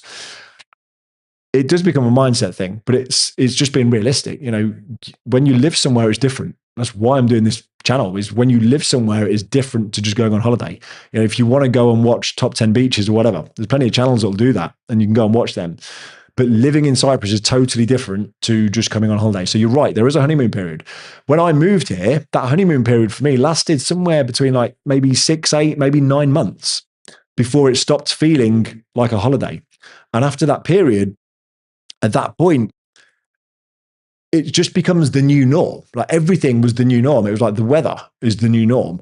Having a swimming pool, it was just normal, And I really try hard with our son to make him understand that the life we get to live out here, it's not normal for most people. It's normal if you come to Cyprus and you're doing what we're doing. But for his friends back home, it's not normal. Like it looks like a life of luxury, but it's, it's that thing. When you come out here, if you just experience that and it's a high, eventually that numbs and your baseline comes up and then you have a new baseline. And now it's just expected that it's going to be sunny. I'm expecting it to be sunny in the summer. Why wouldn't it be? I'm expecting to be able to go swimming when I want. Why wouldn't I? That honeymoon period does wear off, but it depends what you've attached to it. If you've got loads of happy memories from a place that you visited, it can be totally different. So again, like I said, there's no right or wrong to it, but come and do an extended stay. Do an extended stay if you can work remotely or whatever. I would say do that. Don't go where the tourists go. Eat where the locals eat. Shop where the locals shop. Get a feel for real life. That's what this is about. Get a feel for real life out here, not just the brochure version. Right. Alex, we've got, when we came out for a month's scouting trip, I'd say it was useful to try and not have a holiday mindset and actually try to live normally for the time as best as you can. Exactly that. That is so true. And we were desperately trying to do this when we came out in 2022, which is why I even joined a gym. I joined a gym for a month because I wanted to, I'd go to the gym back in the UK. I wanted to gym out here and I wanted to be in a place where I was just meeting local people, just not the tourists. Didn't want to meet the tourists, as horrible as that sounds, because you don't get a feel for it. You want to get a feel for the real place. So then you find the obscure supermarkets and, not just the ones that all the tourists go to. Everybody goes to Kings Avenue Mall. That's great. And we still go there, because it's pretty much the only shopping center that we can get to or that's around here that's any decent. I'm not going to speak, that's any good. They are building new shopping centers, but, you'll find a lot of tourists will go to Kings Avenue Mall, and that's fine. You get a lot of the locals go there as well. But if you come further inland and you start going to more of the Alpha Mega supermarkets, a lot of people go to Philippos because it's in Coral Bay. But when you're going to the local supermarkets like Scavalintis and places like that, you just get more of a feel for it. So absolutely. What else have we got? So we've got Simon replying to Dan. I only saw rapid charges at Lidl. Might be others dotted around, but you don't see any charging hubs. Yeah, no, there's not. You're right, Simon. There's not, and that's the thing is, I've not seen them. I don't recall seeing any in petrol stations. They're always at supermarkets or shopping centres or places like that. But never. I've not seen them in petrol stations yet. I'm sure there will be some, but I haven't seen them. Alex Glass, good discount on new EV purchase. Yeah, it is. It is really good discount at the moment. Absolutely. I'm sure it'll follow the suit of the UK, and in a few years' time, the grants won't be there. But, at the moment, they've got good grants. And the thing is that €9,000 grant, it's not in proportion to the car's value. So if you go and buy a Tesla, you'll get $9,000 off it. If you go and buy the cheapest car you can get, like I say, it's this Dacia, I think it is, the cheapest EV on the island, you still get $9,000 off it. But obviously, as a percentage, it's a much bigger portion. Dubai, babe. So to clarify, it's when you cross over your driving license from the UK to the UAE, not car registration. Oh, sorry, the driving license. Okay, sorry. Yes. Yeah, you do in that case. So if I just refer back to your earlier comment, but yes, you do have to swap them over and you can't have both. And let me just go back to your earlier comment. I can find it. That makes more sense. The license crossover is similar to the UAE, but you cannot drive while waiting. Oh, okay. Now I understand. Right. Understand. Thank you. Right. So yes, so here you can drive, and yeah, you just end up with a bit of paper, from what I remember. I'll speak to the wife actually. I'll double check, but I'm pretty sure end up with a bit of paper. It's like a receipt you get, and it's a bit like when you are going through the immigration and you've got your appointment, you've got the 90-day thing. You end up with this receipt that you have to take. There's a bit of paper that literally you could probably forge really easily, but you end up needing that to go through passport control. It's just like a paper receipt, and I'm pretty sure I had the same thing for the car as well. Right. Philip Shaw, I'm applying for my pink slip. Who would you recommend to process the application? Well, there's a guy that I know. He's my accountant, and he was helping me set up my Cypriot company. He ended up then helping us with immigration, and he was the guy that I ended up using for my immigration. I still use him today for my accounts, by the way, but he was helping me with my immigration. I would recommend him for no other reason than he was amazing. I've talked about this a few times, but I'll tell the story again for those of you that haven't heard the story. But basically, when we were coming to the island, I thought as an EU, as a third country national, because I'm from the UK, I thought that I was going to have to come in on the yellow slip process. Now, we had the right level of income and everything else. We were just going to come through and apply, and I'd have to do a yearly application or a yearly registration on the pink slip. And, you apply every year for the visa. And then the guy that was helping me partway through was like, well, hang on a minute, your wife's Polish, your wife's an EU citizen, so you can come in off the back of hers. Like, really? And all of a sudden, even though I'd got police checks done and I'd done you have to get police checks, HIV checks, and there's a whole bunch of checks you need to do. Like make sure you've not got a criminal record and stuff. So even though I'd started getting all of that done, my process became really easy. And it was him that pointed it out. And then when we were going through the aliens and immigrations, I remember we had the appointment and we went down to the aliens and immigrations place, and he was amazing. So we got there and you walk into this room and it's, in fact, actually, I'm going to make this a little bit interactive again. Let's go back to the maps. Let me show you. So it's literally called Aliens. Look at that, Aliens and Immigration. So it's this building here. And let me drag the little street view guy. So you've got to think, right? People coming to Cyprus, you think you're going to walk into this big formal government office or whatever, right? So you see the road here. You've got road, you've got like tire shops and, whatever around, yeah? Got the laundrette. You see this? You can just about make it out. That's aliens and immigration. it was the most bizarre thing. So literally, you're aliens and immigration. You walk down here, and then when you go in, got to go back to this. So when you go in, so you basically walk down this alleyway, and you go in here, and it's a block of flats. There's no other way to describe it. It's a block of flats. Like we ran into. In fact, my son's chess teacher, I think, was in this building at one point, and so we actually ran into her one day. She was coming downstairs. We were going up to aliens and immigration. It's like, oh, you live here? Like, this is the formal government office. It's so bizarre. So we go in here, and it was, I don't know what floor it was, like second floor or something like that. And then when you go in, then it was kind of opened up. They must have opened up a flat into the government office. And anyway, so we went into that building, and the guy that was helping us, we went in and we walked in. And you've got to imagine, you walk into this room, and the only way I can describe it, there was loads of people around, people that you clearly were not Cypriot. And I felt like an asylum seeker. Is the only way to explain it. I felt really awkward. And it felt really awkward being in this room. And so anyway, so we stood there with all of these other people kind of like, pouring at the door, let me in. And the guy that was with us is talking to one of the, I say the authorities, one of the local guys that works there. And all of a sudden voices get raised. And they start telling us that we need a stamp. We need a stamp from, we need a stamp from the courts. I'm like, okay, well, we'll go get a stamp. And they were like, no, you need to make another appointment. And now at this point, we'd already had the appointment kicked down the road a couple of times. And we would have ended up having to probably wait another month before we could go back and get it all sorted. Because I didn't know how to get to the courts. Like literally, I didn't know where the court was. I've shown you guys it tonight. I didn't know where the court was at the time. And even if I got to the court, I wouldn't know what to do.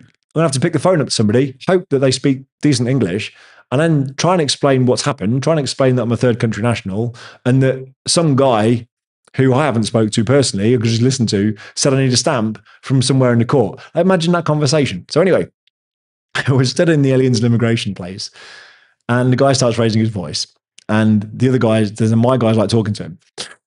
And then before you know it, he comes over to us and he's like, Mark, Joanna, come with me.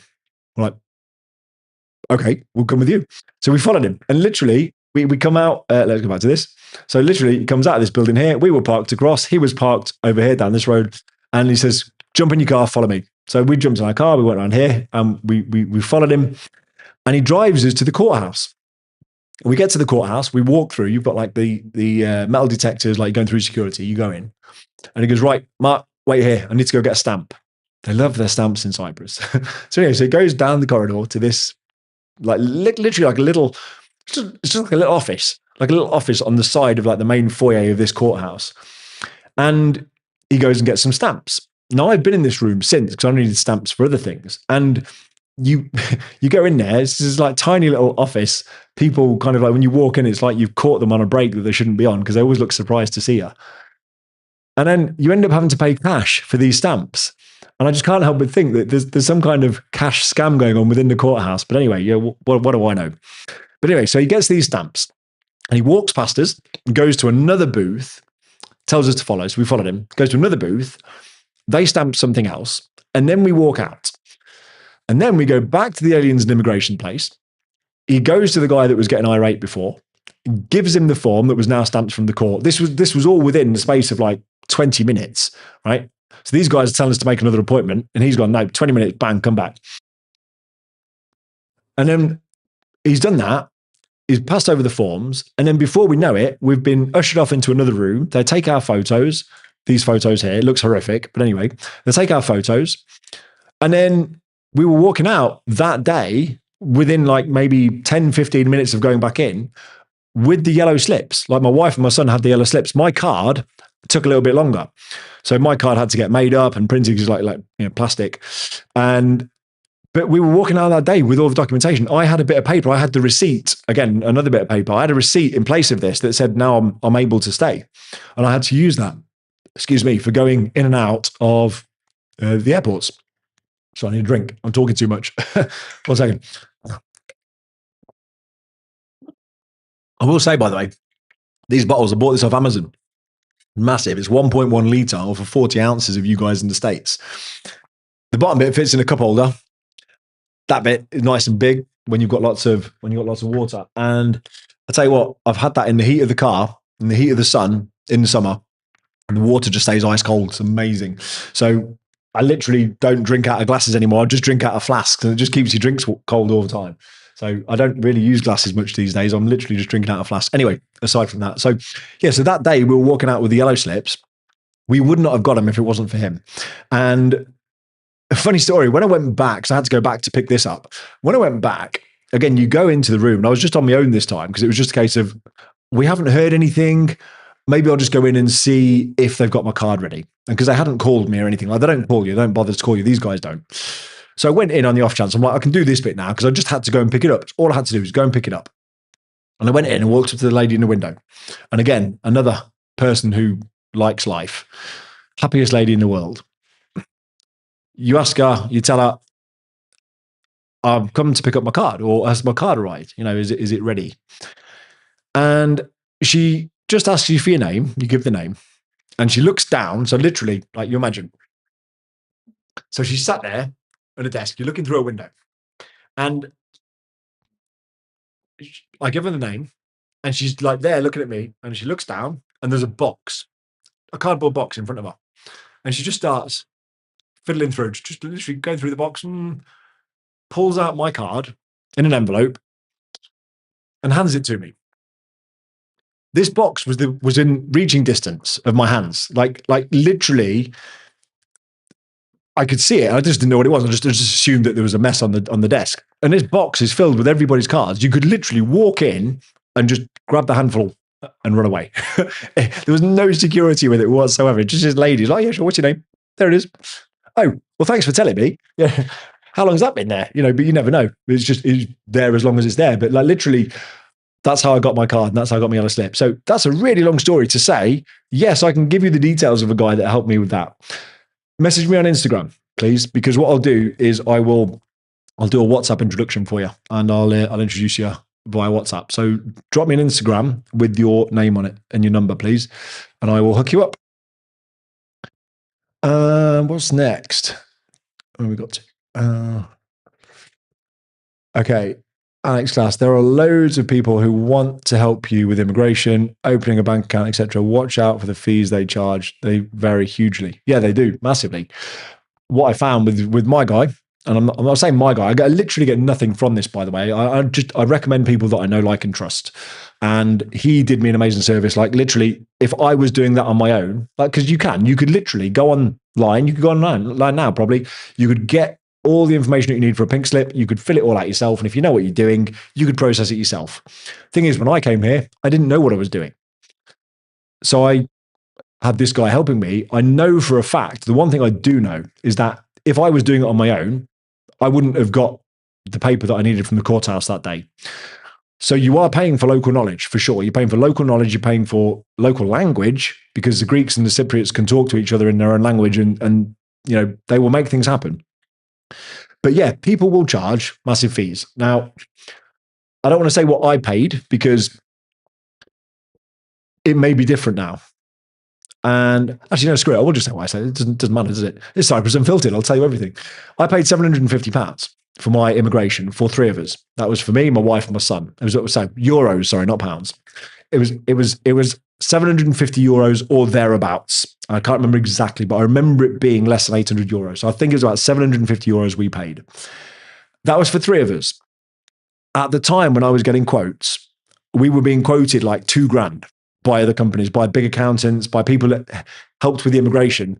Like, we were being charged or quoted a small fortune by comparison, like over double, nearly triple. Yeah, but I think some of them came in at like 1,500. But yeah, we had it all done for us, and it was like 750 euros, and so that's what we paid.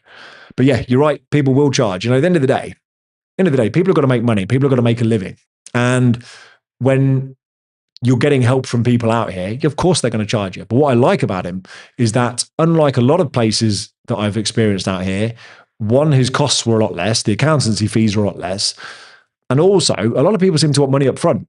And it was at the point where I had to beg him to invoice me. I was like, come on, you've done all this work. Send me an invoice. Like, send me an invoice and I'll pay you. He's like, yeah, I'll get around to it. The polar opposite, so really good guy. I have a lot of time for him, and that's why I recommend him. That's why, I like to help people. If he helped me, I get nothing from recommending people to him, but he helped me. And if I can help him back and send people his way, then fine. I'm happy to do that. Like I say, get nothing from it. I'm not on commission. Literally, whether I recommend him or not, whether you use him or not, it makes no odds to me whatsoever. I'm just saying, if you want help, he was helpful. Last one, we've got Lee Clark. Hey, Lee. I wasn't expecting to see you tonight. Hi, Louise, as well, if you're there. Hi, Mark. Just got back home. What a great couple of days in Cyprus. We'll have to catch up on this episode tomorrow. Thank you. Yeah, cool. Well, hopefully it's of use. If you need to pay your road tax, then it'll be useful. If you don't, then you won't need to. Watch it next year. Watch it in December. Okay, so we don't have any more questions. What time are we on? 10:30. I'm doing all right tonight. I'm happy to hang around for a bit. Like I say, my wife and my boy aren't here, and I've done everything I need to do today, so I can give you guys a bit more time. Happy to do that. But while we're waiting for any more questions to come through, I'm going to flick over to... No, I'm not. That's the wrong one. That one. I was going to say, like and share. If you're finding any of this useful, if you're finding it helpful at all, like I said, I'm trying to build the channel that didn't exist when we were moving to Cyprus, and kind of trying to document it for everybody else. So if you are finding it useful, you think somebody else will get any benefit from it whatsoever, then please give it a share. If you can share it in Facebook groups or whatever, it's always better coming from other people. I think if you're enjoying it and you make a recommendation, it's way stronger than me going, hey, I've got this channel and come and watch me, because at the end of the day, people will know you, but if you're recommending somebody, then recommendations are going to work better for me and hopefully help more people. And that's the whole point. I'm doing this because I want to help people. I'm just taking my time out because why not? Like I said, if you ever watched my first video, it's just a creative outlet for me. I enjoy doing it. I enjoy talking to you guys. I enjoy meeting people off the back of it. So the point is, if you think people will get use from it and think it's going to help people, share it. Maybe they'll get some use out of it as well. Hopefully they do. What we got? We've got Premium J5D9X. You've really got to work on that name. Just for my sake, could you change it to something? Or tell me your real name and I'll call you that. Or tell me what it means, actually. Premium J5D9X. Right. What material would you use to build a pergola with solar panels on the roof? What's the most solid option? How would you do the roof of it? Apparently, the wind resistance can cause issues. Well, I don't know about wind resistance causing issues. The wind does get bad. But all the solar panels I've seen, if you go to Lidl, you'll see solar panels like this as well. It's always a metal frame, and the solar panels are bolted down to the roof, and it's all concreted in, cemented in. Don't use wood. I think wood, well, could you use wood? I mean, I wouldn't personally. I think, you've got the weight of the solar panels. The wind, when it comes, is strong. The storms are strong. And here in Tala, where we are, in fact, We had a storm the other day, and I'm not joking. My my sun lounger, just one. This was a crazy thing. One sun lounger, not three of them. One of them had kind of walked itself down the other end to the driveway, and I didn't notice it driving out the house, but I noticed when I came back, I was like, "My sun lounger is out," and it's just one sun lounger. I checked the security cameras, and it was just one sun lounger gone. And I was like, "Oh, really bizarre." The wind is crazy out here when it comes. Like the storms are epic, and the wind can be really bad. So I would use concrete. I would use steel. That's what I would use. I probably wouldn't worry about having a wooden pergola. To be honest, that would be me. Okay, so no more questions. Oh, there are more questions. Dan Technic. I'm surprised solar panels linked to electric aren't widely used. I know, right? But the thing is, the EAC. So there's a whole bunch of politics out here. Let's say, is it corruption? I don't know. But the EAC are a monopoly. Even if you've got solar panels, they can turn them off. If you haven't got battery backup, there's a whole bunch of things. We could probably do a deep dive just on solar panels for sure. But I don't get why. More houses, if you own it, don't have solar. You got 300 days of sun every year. I would literally be charging my house. I'd be charging my car. Like, I mean, honestly, that's one of the things. Although I'm happy renting, and I'm happy renting for the reasons in my housing video that I did. I like to stay flexible and things like that. It keeps me flexible. So I'm investing money out here. I'm investing in Cyprus. I'm just not investing in the house that I live in. I'm investing in houses that I can rent and sell to other people, as opposed to mine. Because then if something didn't work out, I'm totally flexible. I can just go anywhere. I can go back to the UK if I needed to. I'm not tied down with a mortgage or anything like that. But if I own my house, I would absolutely have solar panels. I would literally have the maximum solar panels I could have, the maximum battery storage I could have, and I'd run everything off it, and I'd not have gas, I'd not have anything. I'd just run it all off electric, because you got 300 days of it a year. So why would you not use the sun? Andrew Oliver, just ordered one of your water bottles from Amazon. They're bloody amazing. I should set up an affiliate link or something, shouldn't I? But no, honestly, they're really good. I do really like these. You get two different lids. Talking about a water bottle. Didn't know we were going there tonight. You get this one with a straw. You look like a 2-year-old sucking on your straw. But it's really good. Honestly, like I've had this. When you touch it in the sun, the outside is boiling hot because it's black. I'd rather have had a silver one, but anyway, boiling hot because it's black. And when you drink it inside, it's ice cold.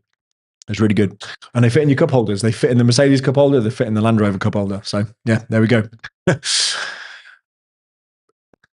Right. And what we've got, so premium J5D9X. Apparently, the solar panels could lift off the roof if not done correctly. My name is Chris, by the way. Hey, Chris, good to meet you. I'll change the name. You don't need to. I'll call you Chris now. I just got to remember it for next week. I dare say they could, yeah, because the wind will get under the solar panels, and if they've just bolted it into the tiles, if you've got some cowboy installer that's just put it onto the roof of your tiles, it'll probably take your roof off as well. I mean, I've been up on our roof, and it's really strange actually in Cyprus. Like, unlike the UK, I'd never go on my roof in the UK, but in Cyprus, in fact, let me show you this just to prove a point. In Cyprus, like the roofs are totally different, and they're stronger, and because they're not as pointy, they're more shallow. I have no issue going on a roof. Sorry, I'm just trying to open up Chrome. Where have we gone? That one there. Right. I was going to pull up some photos. Give me 1 second, because I'll show you. Okay. Show you the roof tiles. And let me just go to Potima. This is where we used to live. We used to live in Potima Bay. And if I've got the roof here, let's have a look. I'm just going to show you the specific photos. I'm looking on this screen, and then I can show you. Here we go. Right. So I'll show you. Yeah, you can see me and my son. How's that? Right. So literally, let me come back. There's my son. So we were on the roof. So these are your roof tiles. And yeah, they lift. And so if somebody's just screwed down the solar panels into those tiles, I don't know how you would do it properly. I'm not an installer. Maybe that's the only way you do it. Maybe you reinforce it. I do not know. But those tiles, I could lift them with my hand. They're just laid on top. They're just like solid cement or like pot tiles, and they're just on the roof. But yeah, so literally we were climbing up on them, because that's where I installed Starlink. There's me and my wife. This was like right before we moved out. And we went, and that was like the last day in our house there before we moved out from there. But anyway, there you go. There's the roof tiles and everything else. But yeah, you can see how thick they are. But while they were fine to walk on, you could move them. You could absolutely move them. So just make sure they get installed properly. I don't know what properly is. I don't know what good looks like when you're installing solar panels on tiles. But yeah, there you go. So right, I've moved my questions now. 1 second. Let me bring the questions back. Okay, so Michael, last week you were talking about the diesel heating system. Is there much use of air source heat pumps in Cyprus? That's a good question, actually. I've not seen them. I've not seen them. So I don't know. I can't really answer that question. So the short answer is no, because I don't know. I haven't seen them at all. Do they exist? Maybe. But, excuse me, what I do know is that if it was me and I was doing it, I would just have solar and electric. That's what I would do, because it's the most common on the island. You know, solar panels are getting better all the time. You can get higher wattage ones. You can get, like, each panel can be like 800 watts, depending on where you get them from. And so you get these high capacity panels. Sorry, but yeah, I would do that with electric floor heating and everything else. And the heat pumps, I mean, I don't know. I feel like if it's electric, it's simple. You know, I don't quite understand how the heat pump would work out here. Don't know. Maybe it would. I don't know. I can't answer the question, unfortunately. Right, what we got? We are on 22:11 my time. Blimey, I'm still going strong though. If anybody wants to ask more questions, I'm all right tonight. Anybody else want to ask anything else? We got, how many people we got online? We still got 32 people online. 32 people with nothing better to do on a Sunday night than listen to me waffle on. I actually feel very, very honored. So thank you very much. I actually don't know, and I mean this sincerely now. I actually don't know what you guys are. I don't know what you're getting, because I'm trying to be helpful for sure. I'm just blown away by the fact that an hour and 40 minutes into me waffling on, there's still 30 plus people or whatever just listening to me. So I appreciate it. I appreciate you spending your time, choosing to spend your time watching me travel on about everything and anything. So yeah, thank you very much. Much appreciated. I still find it a little bit surreal. I'm going to be honest. When I started this back in October, like I said, for the first 2 months, I was just talking to my wife. And now my wife's not even on. Don't even think she's on tonight. See, she's in the UK. She's out for dinner. So I'm talking to you guys, and that's really cool. So I really enjoy it, and I appreciate your time. I appreciate your focus, which is why I try and give you as much time as I can. Tonight I've got more of it. So if you want more, if you want to ask anything, feel free. I'm going to hang around for a bit longer. Dan Technic, thank you very much. Well, thank you, Mark. Yeah, cool. No worries at all. More than welcome. Look, I will. I'm going to just pimp myself out one last time and go there. While we're waiting for any more questions to come through, feel free to keep asking me questions. But look, honestly, like when I was moving to Cyprus 3 years ago, there was nobody showing what life was really like here. I could see lots of beach videos and driving videos and stuff like that, but I wanted to get the feel for the real Cyprus. I wanted to understand what it was really like to live here, and so that's what I'm trying to document now for the rest of us. So, like, if you are finding this useful, you think you can share it with somebody that will also get some benefit, then please do, because it helps me out a lot. I appreciate you guys sharing it. I appreciate you guys tuning in and asking questions. The more people that join these questions, more people that join these sessions, the more questions get asked, the more information I can give you, because let's be honest, and come back to me, I never know what you're going to ask. And I really enjoy this part. Like I can deliver a bit of content to you guys, and that's fine. But I'm getting quite a lot of fun just out of answering your questions where I can. And, the feedback I've had from people is that they like the questions as much, if not more, than the content itself. So wherever I start in an evening, it ends up totally somewhere different. Like I didn't know I was going to be talking about water bottles tonight, but there we go. That's the service I provide. This is top tier TV on a Sunday night. And I'm still impressed that you guys have chose to tune into me instead of watching something else. So look, if you've got any more questions, now is the time, because otherwise I will let you all go. We've got here, Philip Shaw, is it possible to collect rainwater? Well, yeah, right. That's a good question, actually. They're all good questions. You could, but you're going to need a reservoir because let's be honest, it rains a lot when it rains. When it rains really heavy. And January feels like I think it is actually the wettest January on record in a long time. Somehow, and I do not understand this, somehow the Cypriot Water Board has less water now than it had a year ago, despite the fact we've had record rainfall, and that's with the reservoirs. So you could get a water butt And, like in the UK, you have a water button, it fills itself up like every other day because it seems to rain every other day. But you're going to need like a swimming pool out here to fill it, to have any meaningful supply of water. So it's going to stop raining in probably about March time. It might rain. You might get some speckles in April, but around March, April time, it kind of stops raining. And then you don't see the rain again until November. So you're going to need a really big pool or reservoir or something to store the water in. So could you do it? Yes, absolutely you could, but it's only going to be useful probably from like November through till about March. And if that's all you want to use it for, fine. If you're going to use it for watering the plants and stuff, fine. But then, it rains, so you don't need it. That's the thing. You could do it. I've never seen anybody do it. We don't have it. Like I say, even the Cypriot water board can't even store it when it rains. So don't know. But I'm not to say you can't. Just haven't seen it done. Michael Cummins, this channel is super helpful. So much info from the content and the questions. Thanks. No, thank you. I appreciate it. I really do. I appreciate you guys tuning in and I appreciate the feedback. So I'm glad you're finding it useful. It means that I'm actually doing something worthwhile. Okay. Andrew Oliver, thanks again, Mark. You're more than welcome. Lee Clark, whoa, for £38 of your water bottle on Amazon. Is it really? No. £38 for your water bottle on Amazon. Do you sell a cheaper Cyprus unfiltered version that we can buy? Not yet. No. I paid about £20 for this. Right, hang on a minute. Right. Hang on. I'm going to check. Make sure you're looking at the right thing because I didn't pay that much. Amazon. This has gone from watching me pay my car tax to now watching me do online shopping. This is right. Water bottle. Going to be heated. Hey, bring water bottles out. I didn't think about that for the central heating, did I? Could have brought a hot water bottle. No, hang on a minute. Right, where is it? Actually, right. 1 second. I'm going to open up the other browser because I've got two browsers. I've got like this one that I'm using, and then I've got a personal one. And let me open the personal one because I'll go into my Amazon account and I'll tell you exactly how much I paid, and I can put you the link to the exact water bottle in if it's changed.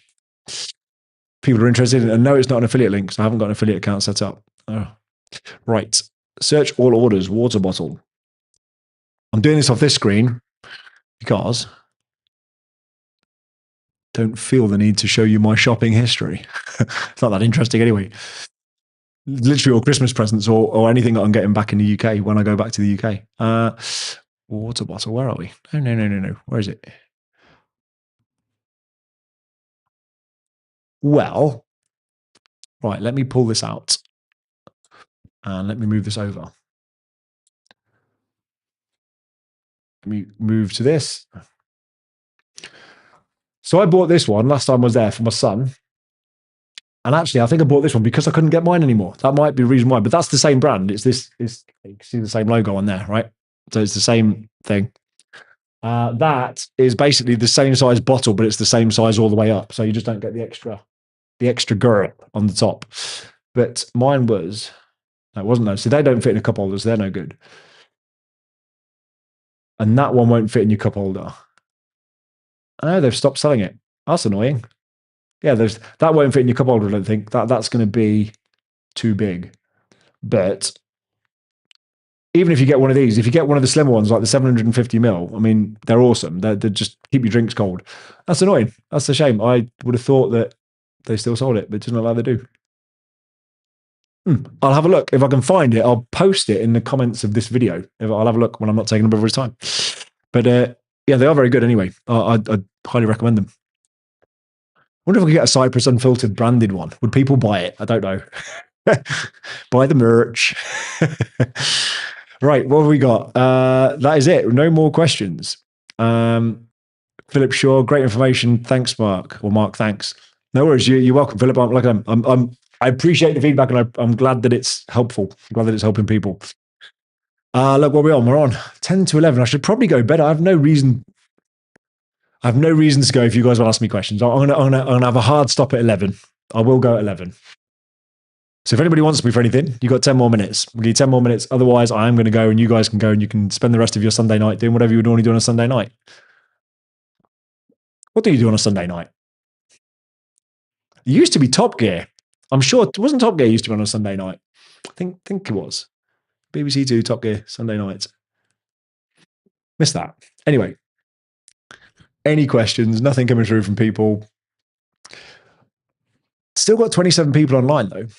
I'm 28 now. It's just gone up. I'm staggered. I'm staggered that you guys are actually still listening to me prattle on about bloody water bottles and road tax and solar panels and everything else. Anyway, I appreciate it. I appreciate you.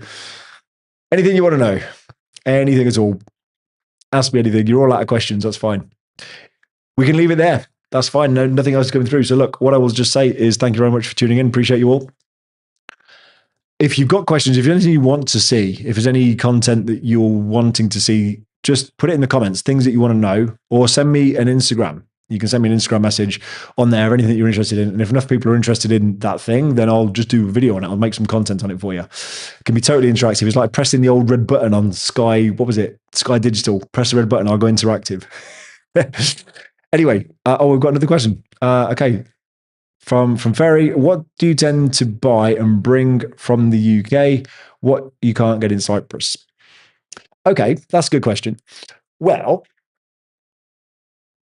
there's a few things. We quite often smuggle food through. I want to say smuggle food. I mean, like there used to be actually Walker Sensations. We used to bring those back, and because we couldn't get the Thai sweet chili, but we found some now here, which is the Lay's equivalent, and they taste exactly the same. They're so good. So anyway, so we don't bring crisps back anymore. We don't need to. But the things that we would bring back, so like things like this, right? I know you guys can't get it now. What a tease. I'm now showing you something you can't buy. So I bought this and I didn't pay much for it. It was about £20 or something I paid. And I brought this here because the same sort of thing here is just more expensive. You know, everything's more expensive on the island. So little things like that, I just buy when I'm over there, you know, the things that you can't always get. So there's an example now, this light, which you can't see, but you can see the reflection of it there.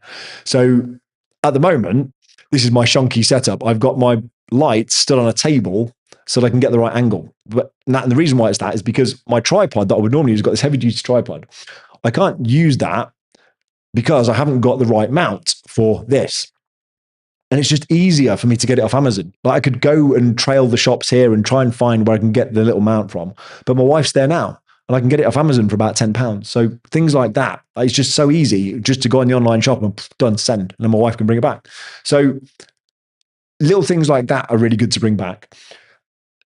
In terms of electronics and things like that, it would be irresponsible of me to say, bring back as many electronics as you can because it's all cheaper in the UK than it is in Cyprus. It would be irresponsible of me to say that. And what I wouldn't condone is bringing back anything that you want to buy that you can get cheaper in England and hiding it in your suitcase. I don't condone that. So don't bring back laptops, don't bring back iPads. Anything that like that you should buy on the island and definitely pay the tax on it. No, I mean, honestly, it's whatever you kind of miss. So I'm smiling now. That somebody's going to watch this. Somebody will report me. There'll be somebody in the comments having a go at me. That's fine. It's good for the engagement. Whatever you miss is really down to that, Ferry. I mean, there'll be things that you missed from Slovakia that, you know, you'll probably go and bring back to the UK when you visit Slovakia. It might be food. It might be, you know, probably isn't tech, I'm guessing, but, you know, there'll be things that you miss. And same with me. Like there's things that I miss in the UK. And you can, to be fair, and I know I've joked about this in the past, you know, but there's pretty much nothing you can't buy in Cyprus that you could buy in England. Like you can buy everything on the island if you're one, prepared to wait, or two, prepared to spend more money. If you spend more money or you're prepared to wait for it, you can pretty much get anything you want anyway. But it's that convenience. And what you find is that when I lived in the UK, Amazon just became this impulse spend. You were constantly spending money on Amazon. Like literally every week we'd have stuff turning up because you just impulse buy. I mean, they are the online retail giants for a reason. They make impulse buying so easy and they upsell you so easy. You know, other customers have bought this, you should buy this and buy this and this together. They're like the retail giants and they are very good at what they do, which is extracting money from you. And so when you leave the UK and you don't have that and all the websites out here are shocking. I mean, you've seen the government website tonight for the road tax. Like the websites out here are shocking for even some of the big retailers. And what you'll find is that it's just a hassle. It's just easier. Like they basically, there's so much friction in the buying process that you don't end up buying. You're like, oh, screw it, I'll just wait. You know, it's easier for me to wait for my wife to go back to England to get these little things than it is to come back. There's another thing I bought from the UK actually a couple of years ago. So I've got not these lights. I've got some other smart lights. I've got one in the hall, and I've got various Philips Hue bulbs around. And the ones I've got, they are, if I remember rightly, they're the bayonet caps where like you've got the two pins, you push and you turn like 90 degrees, and they kind of lock in. That's my bulb motion. So anyway, I had a lamp out here that we'd got when we're out here, and the sockets as well. Like we wanted to put in like in the ceiling, like the bulbs that hang down from the ceiling. They'd got the different connectors. They'd got the bayonet connector instead of the screw, or other way around. Actually, can't remember which way around it was. Anyway, long story short, I needed an adapter which changed the bayonet into the B32, the big fat screw thing, whatever it was. I couldn't get it on the island. I looked at all the electrical retailers. I looked at all the different places. I could get one way. I could get it converting one way around, but I couldn't get it converting the other way around, which is what I needed. And so I ended up having to buy it off Amazon. And that was one of a few things I've not been able to get on the island.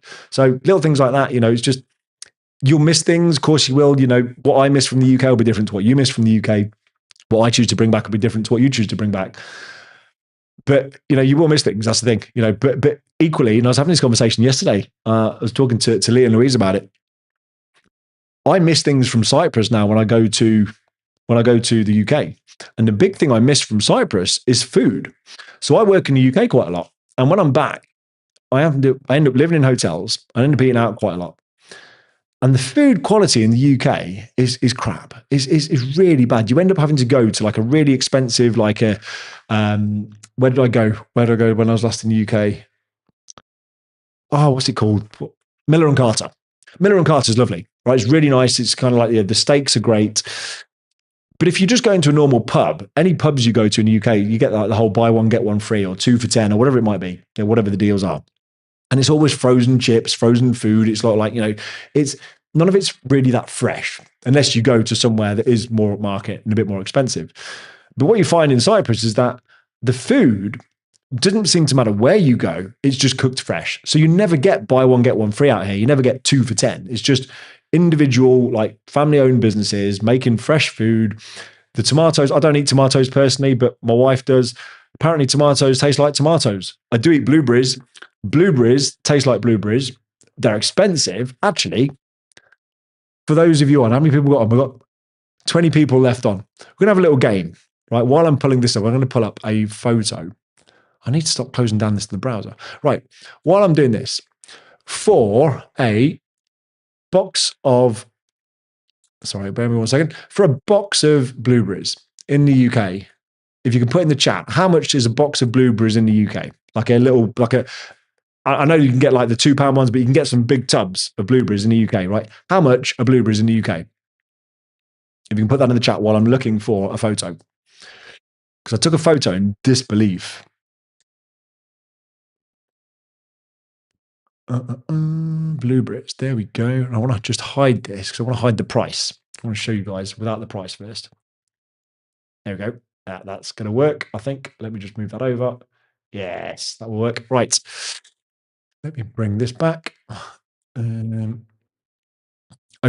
in the chat, have we got anybody putting any guesses for blueberries? Nobody's guessing. Well, nobody's telling me how much blueberries are in the UK. So I will tell you then. Not very interactive. I will tell you, I remember whenever I buy blueberries in the UK, in fact, I bought some blueberries last time I was there. And I paid like £2.50 or something like this for a little punty of blueberries. And I was thinking, oh, it's great. It's like everything's on sale. You come back to the UK, people talk about the cost of living in the UK and it being expensive. And I come back and it feels like things are on sale a lot of the time because Cyprus is expensive. Andrew Oliver, thanks for participating. £8 for a large box. Okay, so let's have a look at this, right? I don't know what a large box is, but that box there, it was about, I don't know, 6 inches by 6 inches. And I don't know, does it say the weight on there? 1 kilo by the looks of it. A kilo of blueberries, right? In the comments, tell me how much you think a kilo of blueberries would cost in Cyprus. And I'm not going to show the price until somebody puts a price in, so we can wait all night. There's 24 of you online now. Somebody put a price in. We're going to play a game. See who gets to. I don't know what you win. You're going to win some Cyprus Unfiltered points. They don't buy you anything. They just get you credibility amongst your peers and the people in the chat. So you can get the closest. For a kilo of blueberries, how much do you think this box cost? This game's rubbish. Nobody's participating. Kilo of blueberries, anybody? Well, I do appreciate there is a lag actually on the live stream. 20 euros from Michael Cummings, €3 from Andrew Oliver. Okay. Any other guesses? And I will give you a hint. Michael's closer. 15 from Ferry. No, Michael's still closer.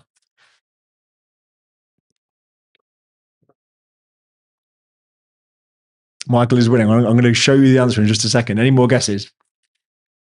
Makes my heart bleed. I'm going to show you the price. €24.25 for a kilo of blueberries. Makes my heart bleed. So, when I come back to the UK, I don't bring these back, but typically I will buy more berries. I'll buy more fruits. If I'm in the hotel, I'll buy strawberries and whatever. I'll just buy more fruits, but they do not taste as good. Like a blueberry out here tastes like a blueberry out here. And it's fresher, it's nicer. I don't know why, because they're still imported from the same place. I just think that in the UK, everything gets put in nitrogen fridges so that it can be sold all year round, because fruit out here is very seasonal. So there are times of the year where, like now, for instance, you can't get watermelon because there's no watermelons about, or it's not in the shops. Whereas when you come into summer and it's peak and watermelon season is on, everywhere serves watermelon. You get loads of free watermelon in restaurants. Like literally the fridges are stacked with it. You see the lorries at the side of the road with huge watermelons, like massive. In fact, I was saying this to Lee actually yesterday about the size of the watermelons. Let me just show you. Cyprus watermelon. Let me show you the size of a Cyprus watermelon. They're insane. So there we go. Right. Cyprus watermelon van. Okay, right, here we go. This is so you have your normal watermelons like you would have. So this is probably what you're used to seeing back in the UK. You just have a normal watermelon. And then in Cyprus, they've got these kind of big giant things. When I want to say giant, that they're massive. That's not really doing it justice. But anyway, they sell them. Like literally, you can buy them at the side of the road. They have these watermelon lorries, and they're just watermelons stacked upon watermelons, and they have them on. And literally, like everywhere's watermelon central. Like literally, you can get watermelons everywhere. The restaurants have them. Yeah, there we go. Look at this guy. Look at the size of that. Right, massive. But anyway, they're the watermelons out in Cyprus, and they taste amazing. Like the fruit out here tastes amazing, but it's very seasonal. So there are times of the year when you go into a supermarket and you can't buy fresh orange juice. I can go into my local supermarket now and you literally have like a vending machine where all the oranges are in the top, and you put a bottle in and it kind of puts the fresh oranges in, squeezes them all for you, and it comes out and you get your fresh orange juice in a carton that you can take away and pay for, like the tills in Tesco or wherever. So it's fresh oranges. But then there are times of the year when you just can't get oranges because it's seasonal. And so I think that's the problem with the UK, is because it's so consumer led.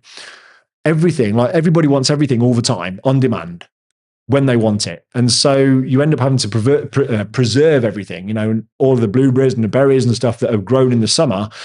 I guess they lose their taste by the time you get to the winter, but people still want to eat blueberries in the winter, and therefore they don't taste very good, or they don't taste as good. So yeah, anyway, there's a bit more of an insight. We're going off tangent tonight, aren't we? We're going off tangent a lot. Right, what do we get to? So, lots of prices, 15, 15 in Cyprus. Concerned Anna. Am I reading that right? If it is that Concerned Anna? Concerned Nana. Hang on a minute. Let me. I'm going to zoom in. Concerned Nana. Okay, right. Thought you had to open a bank account over there just to get a visa, or can you just show the account in Ricola? I presume you mean Revolut. No, you do need a bank account. This is the problem. You do need a bank account. And incidentally, the guy that helped me with my immigration, the guy that does my accounts, the guy that helped me with all of that, he knew a guy at the bank. Of course he did. It's not what you know out here, it's who you know. He knew a guy at the bank. So he managed to help us get the bank account set up as well. And that allowed us to then have the account for immigration, because you have to transfer a certain amount of money in and all that good stuff. So you do need an account. That's why I have a Bank of Cyprus account. In fact, I've probably got a card somewhere. I don't know where it is. I've got a card somewhere. I don't know where it is. It's not in my wallet. That's how little I use it. But yeah, we had to get it for immigration, and then I've never used it since, really. So you do need it. Yeah, sorry. No more else to say. You do need it. Dubai baby, 450. No, you're a little way off that. That's okay. Lee, we don't like blueberries anymore. Because of the price in Cyprus, you just don't like blueberries. Andrew Oliver, apricots in Cyprus are fab. Yeah, they really are. Interestingly, so olives, I like olives. I know a lot of people don't. A lot of people think it's like the devil's cocktail, but I really like olives. And in Cyprus, for some reason, bearing in mind it's like the land of olives, like the olives trees out here. I mean, we're surrounded by them, by olive trees. We've got olive trees in our garden. You see them driving around. You've either got banana plantations or you've got olive trees and stuff like that. And so there's loads of them. And you'd think that in the land of olives, they'd be great. Now, the problem is Cypriot people seem to like salt. Everything gets salted. So all of the olives that you seem to eat, for the most part, I'd probably say about 80% of the olives I've eaten are caked in salt. They're way too salty for me. Top tip, if you like Nando's, which I do, and if you like Nando's olives, which I do, Alpha Mega, don't go and buy them all, by the way, because I really like these and you can't get them very often. But Alpha Mega sell these grilled chili olives. And for me, they taste exactly like Nando's olives in the UK. So we buy them and you get like a big pot of them for about €2.30 or something. They're super cheap, but they're really tasty. And they're just not salted like the rest of them that you will see on the island, you get on the island. So yeah, there's my top tip for olives. Okay. Herbert Paul, you mentioned in another video that you used a guy to register your car. Are you willing to share his details? I have 2 cars to register. Yeah, sure thing, Herbert. Just drop me a message on Instagram and just send me your number because I've got his WhatsApp number. So I'll just do an introduction to you guys. But yeah, drop me your number in Instagram. I can send you his details across. No problem at all. And like I say, and I will keep saying this because I think it's important. I'm getting nothing from this. Like I'm not referring people and getting commission. If I ever get a commission from somebody, I'll tell you guys. I'll just be totally transparent because I think that's the only way I can actually talk to you guys like this and not have an agenda. I'm getting no money from this. If I recommend you a guy, it's because I like him and I trust him or whatever. If I recommend you a service, it's because I like them and I trust them. That is it. If ever somebody starts paying me to recommend, then 1, I'll probably walk away. But 2, I will be totally transparent. So if there's ever a sponsored segment of this video or these live streams, then I will make it very apparent that it's sponsored. So no smoke and mirrors. There'll be no trying to pull the wool over anybody's eyes or anything like that. But yeah, no worries, Herbert. Happy to send the details across. Okay, cool. So it is 7 minutes past 11. I said I was going to have a hard stop at 11.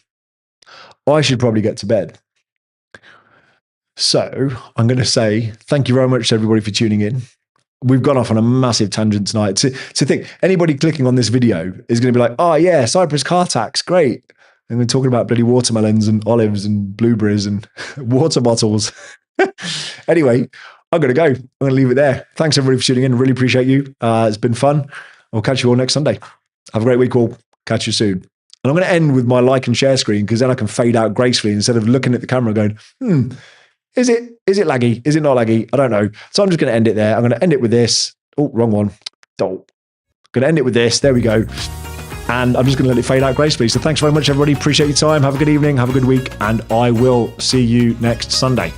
All the best.